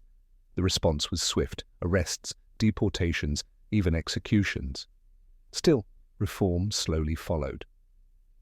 The Second Reform Act of 1867 expanded the vote to many urban working men. Education acts in the 1870s made schooling compulsory for children. Trade unions began to take root, and with them, the idea that ordinary people could shape their own futures. In Kent, this meant new schools, new libraries, and new voices rising in parish halls and local newspapers. And all the while, the railway kept growing. Branch lines pushed deeper into the countryside. Day trips became commonplace. Villages became suburbs. Kent's proximity to London, once a matter of geography, became a matter of identity. For some, this was welcome, growth, connection, opportunity. For others, it was loss. The old rhythms of seasonal work and village fairs gave way to timetables and tourism. By the final decades of the century, Victorian Kent had become a place of contradiction. It was genteel and industrial, idyllic and crowded, reform-minded and deeply class-conscious. Along the coast, grand hotels faced the sea. Inland, mills turned, schools opened, and reformers marched. The great Cathedral of Canterbury still rose above the fields, but now it shared the skyline with smokestacks and steeples from nonconformist chapels. The old Kent had not vanished, but it had changed. Its identity, once forged in blood and battle, was now being rewritten in steam, ink, and protest. The people still tilled the land, but they also rode trains, read newspapers, and voted in elections. They took their children to Margate, sent their letters by post, and read Dickens by candlelight. Victorian Kent was not simply a county on the edge of England, it was a county on the edge of modernity, restless, reforming, and real. The world was moving faster now, and Kent, as ever, was moving with it. Chapter 14. Kent in the World Wars. In the 20th century, the world caught fire, twice. The storms of modern war, more total and terrifying than anything that had come before, swept across Europe, and once again, Kent, the ancient gateway to England, found itself standing directly in harm's way. The county's chalk cliffs and open skies, its fields and villages, its ports and railways, all became part of a much larger battlefield. Kent was not only on the map, it was on the line. The First World War arrived in 1914 with a thunderclap of mobilization and uncertainty.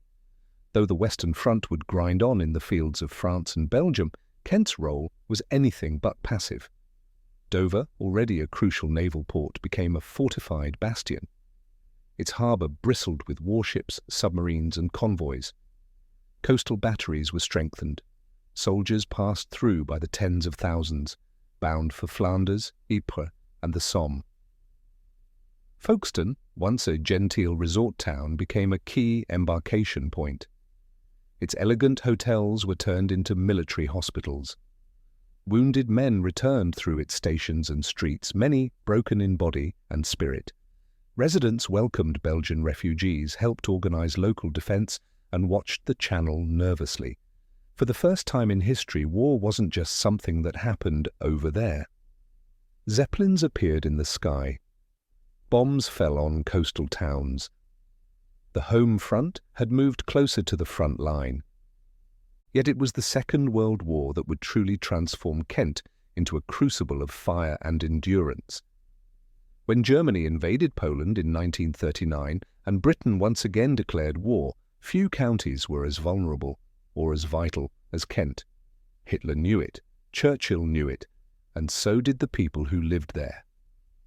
In 1940, with France fallen and the British Army only just rescued from the beaches of Dunkirk, Kent found itself staring directly at Nazi-occupied Europe. On clear days, German troops could be seen on the French coast through binoculars. At night, the sky pulsed with red as fires burned across the Channel. The Strait of Dover, once a symbol of separation and security, now looked terrifyingly narrow. This was the era of Hellfire Corner, the name given by soldiers and civilians to the stretch of Kent from Dover to Folkestone. It was the most heavily bombed part of Britain outside London. German aircraft flying from bases in northern France launched relentless raids against coastal defences, radar stations, airfields, and towns. Bombs fell on Canterbury, Margate, Ashford, and Sittingbourne. The Luftwaffe's mission was to soften up the south coast ahead of a potential invasion, Operation Sea Lion, and to break Britain's will. But Britain didn't break, and much of that defiance was forged in Kent's skies. The Battle of Britain was fought above its fields, over its cliffs, and along its coastlines. In the summer of 1940, RAF airfields at Biggin Hill, Hawkinge, and Manston became critical nodes in a desperate daily defence. Fighter pilots, many barely out of school, scrambled their Spitfires and Hurricanes to intercept incoming waves of Messerschmitts and Heinkels. The air was alive with smoke, engine roar, and radio static. Civilians watched dogfights overhead, wincing at the explosions, cheering for contrails that curved upward. Biggin Hill, just over the county border, was one of the most important airfields in the war. It was bombed repeatedly, but never silenced.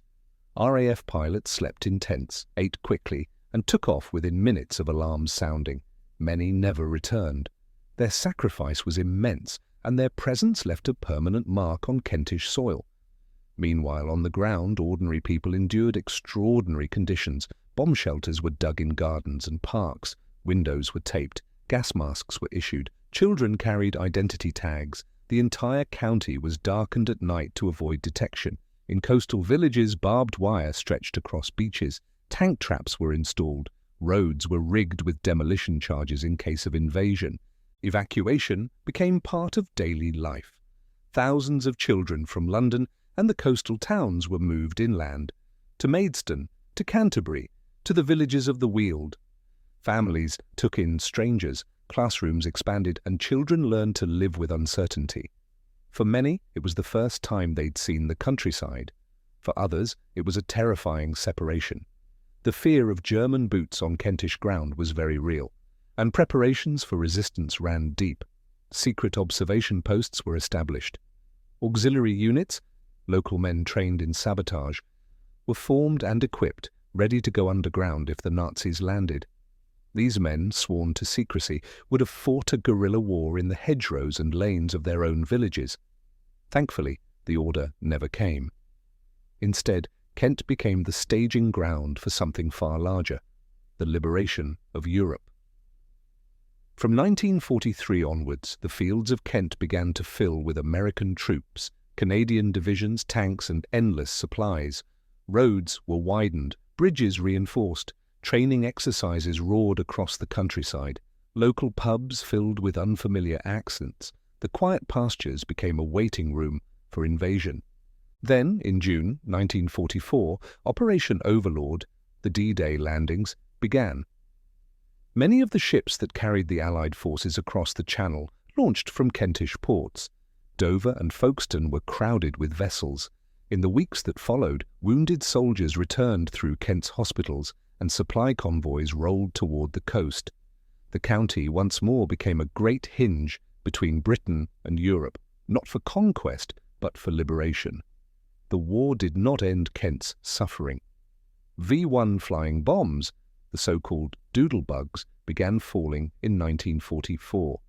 Pilotless and terrifying, they buzzed over the coast, engines cutting out just before impact. Many landed in Kent's fields, towns, and homes. Later came the V-2 rockets, supersonic and silent. The county bore the brunt of terror weapons meant to demoralize, but Kent never faltered. Its people endured. Some lost everything, others gave everything. The names of the fallen were etched into stone. Memorials rose in towns and villages, and in the quiet that followed the war, the county began slowly to rebuild. What war left behind was more than rubble. It left a county transformed, not just in roads and houses, but in spirit. The class boundaries had blurred. Women had taken on new roles, children had seen too much, and the people of Kent, once again on the edge of something vast and terrifying, had stood firm. Kent had always been England's front line. In the world wars it became something more, the point where survival and resistance met. The gateway through which men went to fight, and sometimes returned. The shield that absorbed the first blows, and the soil that remembered. The war ended, the guns fell silent, the skies cleared. But Kent would never be the same. It had stood on the edge of the modern world, looked into the fire, and held its ground. Chapter 15. Postwar Kent.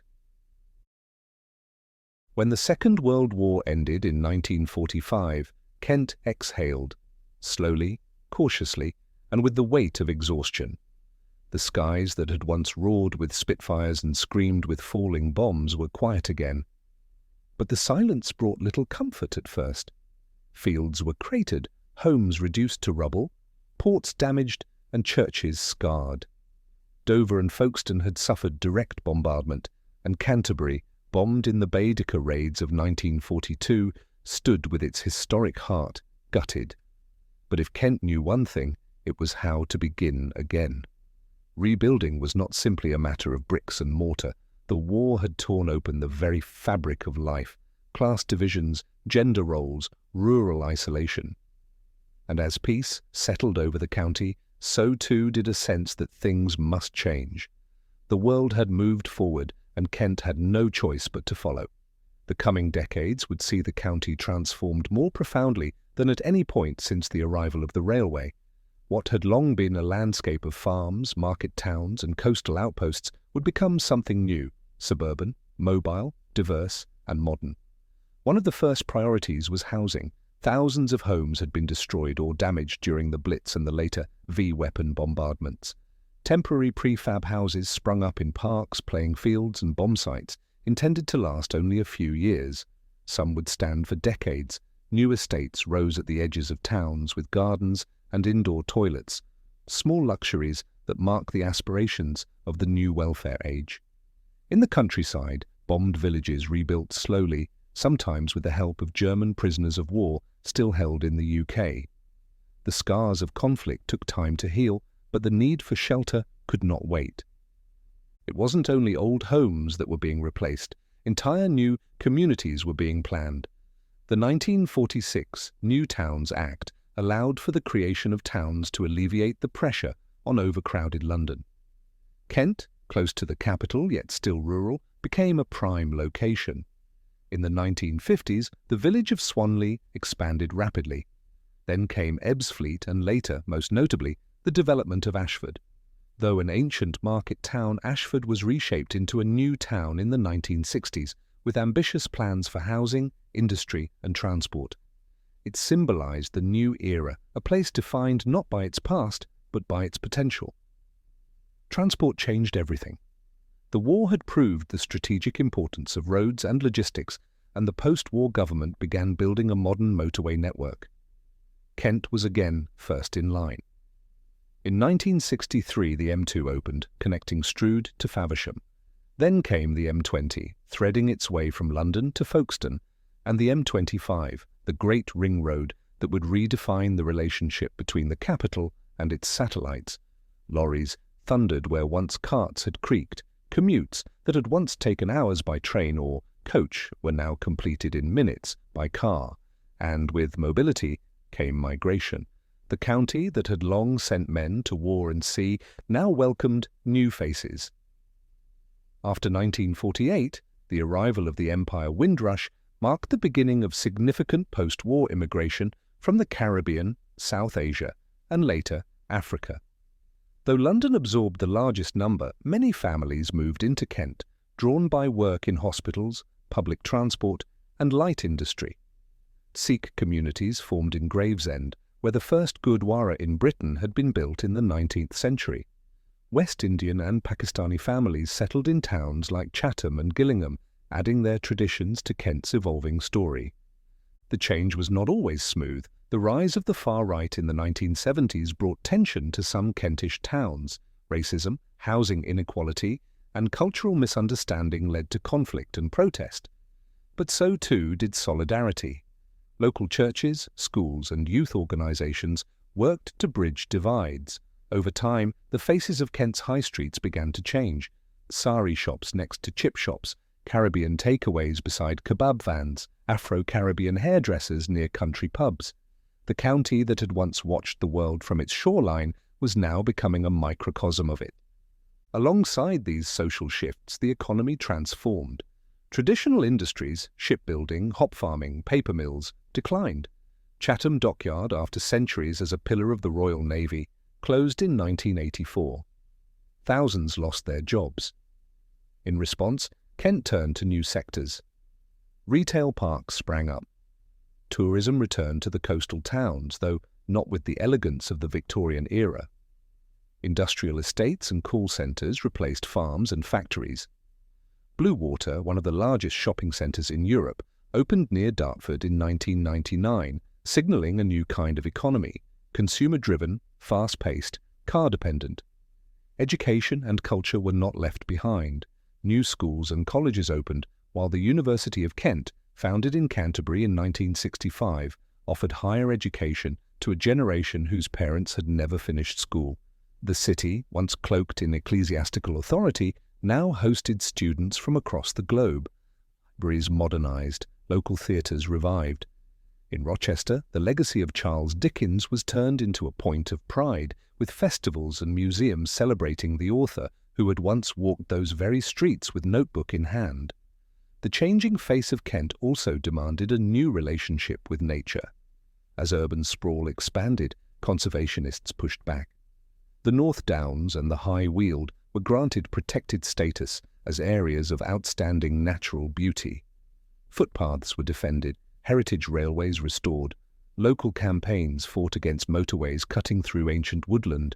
In the 1970s and 80s, greenbelt protections slowed uncontrolled development, preserving something of the rural character that had defined Kent for centuries. At the same time, Kent's place in the nation, and indeed the world, was evolving once again. The opening of the Channel Tunnel in 1994, linking Folkestone to Calais via high-speed rail, turned Kent into the literal gateway to Europe. The Eurostar whisked passengers from Ashford to Paris in under 2 hours. Freight trains carried goods beneath the sea. Folkestone and Dover remained key links, but now shared the spotlight with new terminals and customs posts. The county, once braced against French invasion, now welcomed European integration, with mixed feelings. For many in Kent, the speed of change was dizzying. Old certainties, stable jobs, familiar neighbourhoods, shared identities, seemed to dissolve. But others saw opportunity, better education, better infrastructure, broader horizons. The post-war period had not been easy, but it had been transformative. The Kent of 2000 looked little like the Kent of 1945, and yet something beneath the surface remained steady. The oast houses and orchards, the chalk hills and coastal cliffs, the winding lanes and medieval churches, all still spoke of an older rhythm. But now they stood alongside roundabouts, high-rises, motorways, multicultural festivals and business parks. Kent had rebuilt itself not just from rubble, but from ideas. Reinvention was no longer a reaction to crisis. It had become part of the county's character. As the century turned and the world hurtled into the digital age, Kent was no longer just the borderland between London and the sea. It was a symbol of post-war Britain, complex, contradictory, resilient, and always changing. Chapter 16. Modern Kent. In the 21st century, Kent finds itself suspended, not in stillness, but in motion. No longer just the Garden of England or the front line of old wars, it is a place where tradition and transformation collide daily. Fields once tilled by monks now neighbour science parks. Villages with Saxon roots echo with the sound of commuter trains. Eurostar carriages slice through chalk hills that have stood for thousands of years. It is a county alive with contradictions, deeply English and yet internationally connected, rooted in history and yet shaped by flux. The rise of the high-speed rail network has changed everything. What began with the Channel Tunnel in 1994 became something far bigger when High Speed 1 opened in full in 2007. Stations at Ashford and Ebbsfleet brought London within minutes for many, and Paris or Brussels within hours. Commuting from Kent became not just possible, but preferable. House prices rose, populations shifted, young professionals bought homes in towns once thought too distant for daily travel. The county's old market towns, Maidstone, Tunbridge, Sittingbourne, began to grow faster than ever before. And with growth came new pressures. Villages like Wye, Lenham and Bearsted, once sleepy enclaves, found themselves wrestling with rising house prices, new housing estates, and the loss of local character. Pubs closed or turned into gastropubs. Shops became yoga studios or artisan bakeries. The London migration brought wealth and tension. Some welcomed the changes as signs of renewal. Others mourned the loss of familiarity, fearing that Kent was slowly becoming a shadow of the capital, stretched thin by expectation and asphalt. And yet, amidst all this expansion, heritage has refused to go quietly. Kent still celebrates its traditions, perhaps even more fiercely in the face of change. The hop festivals remain, not just in memory, but in full colour.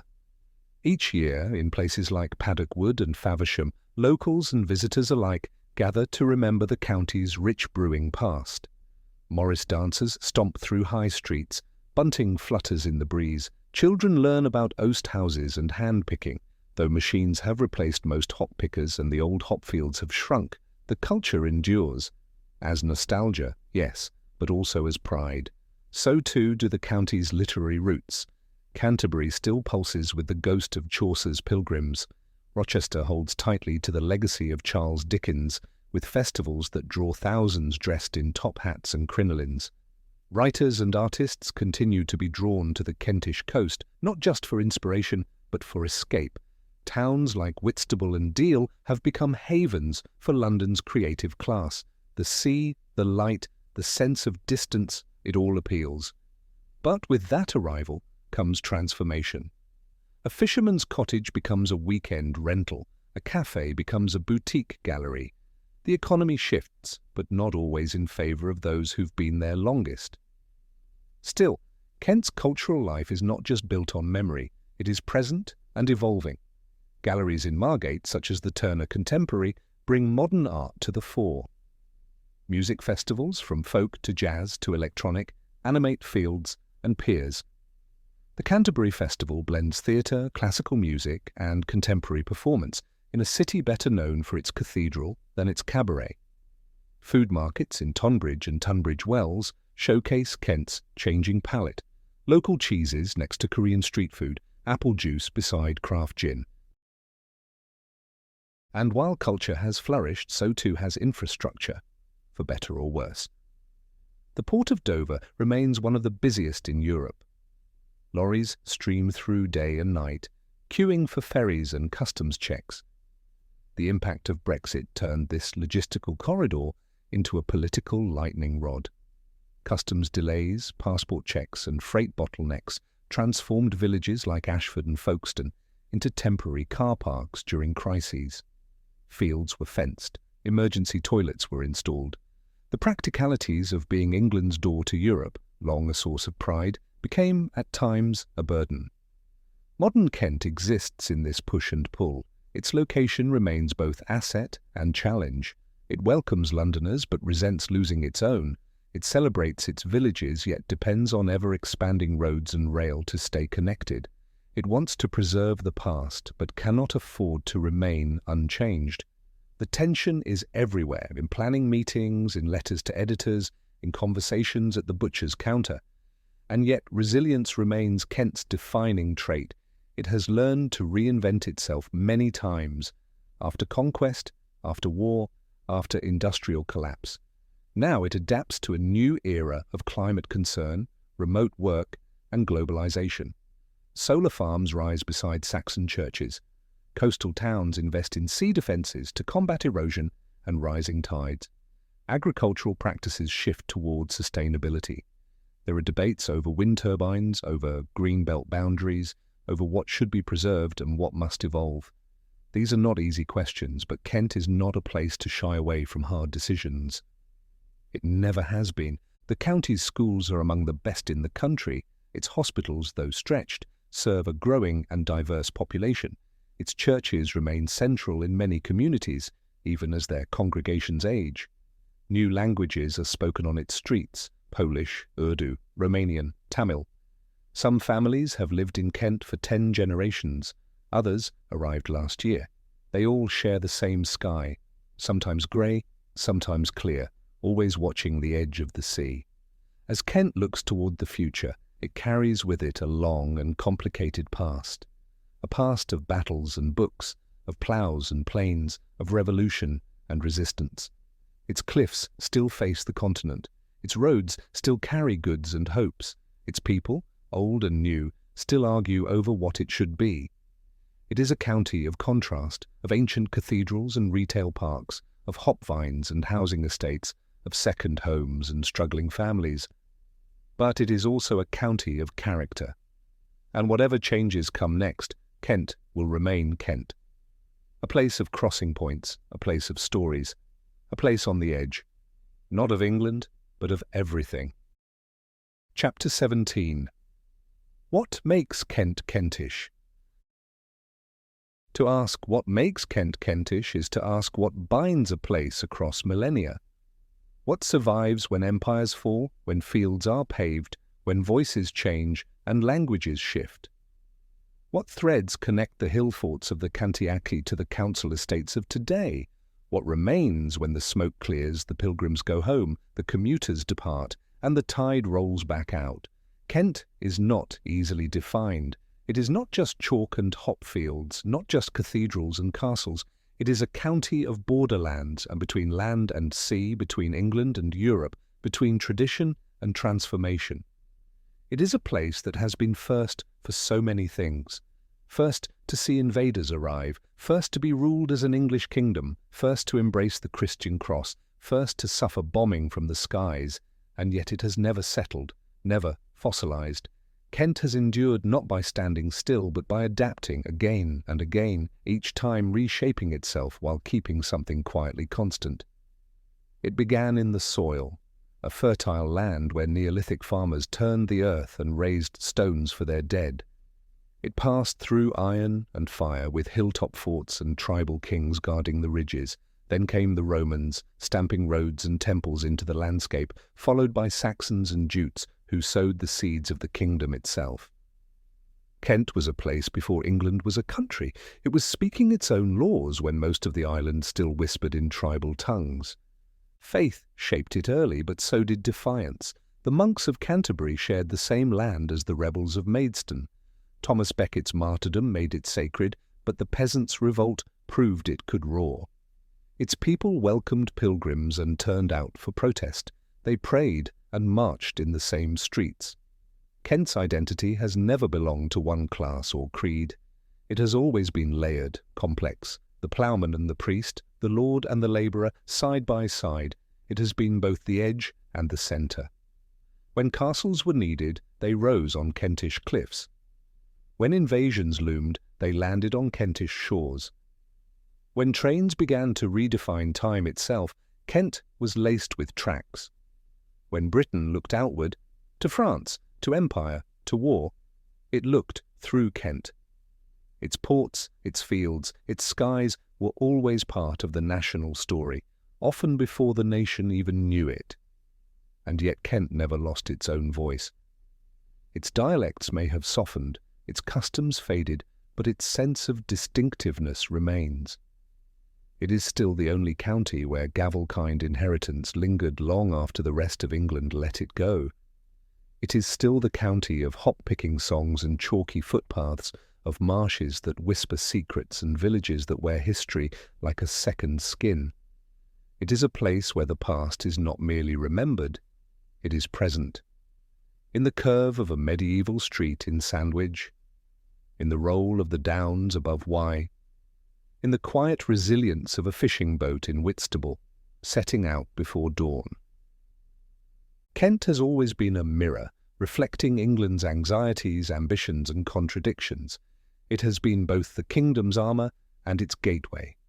It has held the line against enemies and opened its doors to strangers. It has resisted and received. And it has been shaped by every hand that passed over it. Roman engineers, Viking raiders, Norman lords, Tudor monarchs, Victorian reformers, wartime generals, and 21st century planners. Each left a mark, none erased what came before. What makes Kent Kentish is not purity, it is persistence, the ability to absorb without vanishing, to change without forgetting.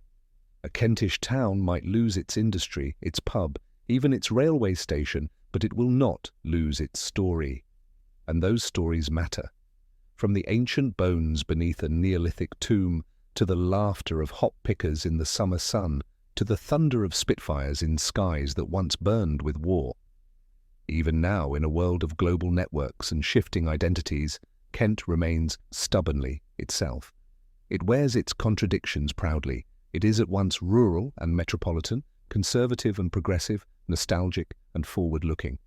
Its oast houses may be holiday homes now, but they still dot the hills like punctuation marks. Its villages may have Wi-Fi, but they also have war memorials with names carved deep. Its schools teach global history, but its soil still holds Roman tiles and Saxon brooches. And its people, old Kentish families and new arrivals alike, carry forward a kind of quiet resilience. They commute into the capital, but return to landscapes older than the city itself. They grow up with Eurostar platforms and medieval market crosses. They inherit a place that is both changed and unchanging. They belong to England, but they know they are part of something more specific, a county that has always stood slightly apart, slightly ahead, slightly at risk, and slightly in charge. Kent's legacy is not just in the history books, it's in the rhythm of everyday life, the church bells in a village that hasn't grown in centuries, the drone of a ferry leaving Dover at dusk, the scent of apples in autumn orchards. It's in the sense that even as the modern world races forward, there is still something here that holds fast, not out of resistance, but out of quiet certainty. What makes Kent Kentish is not one thing. It is the many things held together in tension, the past and the present, the land and the sea, the familiar and the foreign, the weight of history and the promise of change. It is the chalk beneath your feet, the sky open above, and the sense, deep and instinctive, that you are standing somewhere that has always mattered. The oldest recorded kingdom of England still walks beside the present. It does not need to shout. It has already spoken. In every castle stone, every harvest lane, every village name that begins with Y or ends in den. It speaks in silence, in memory, and in the quiet endurance of place. Kent is not just a county. It is a story, and it is still being told.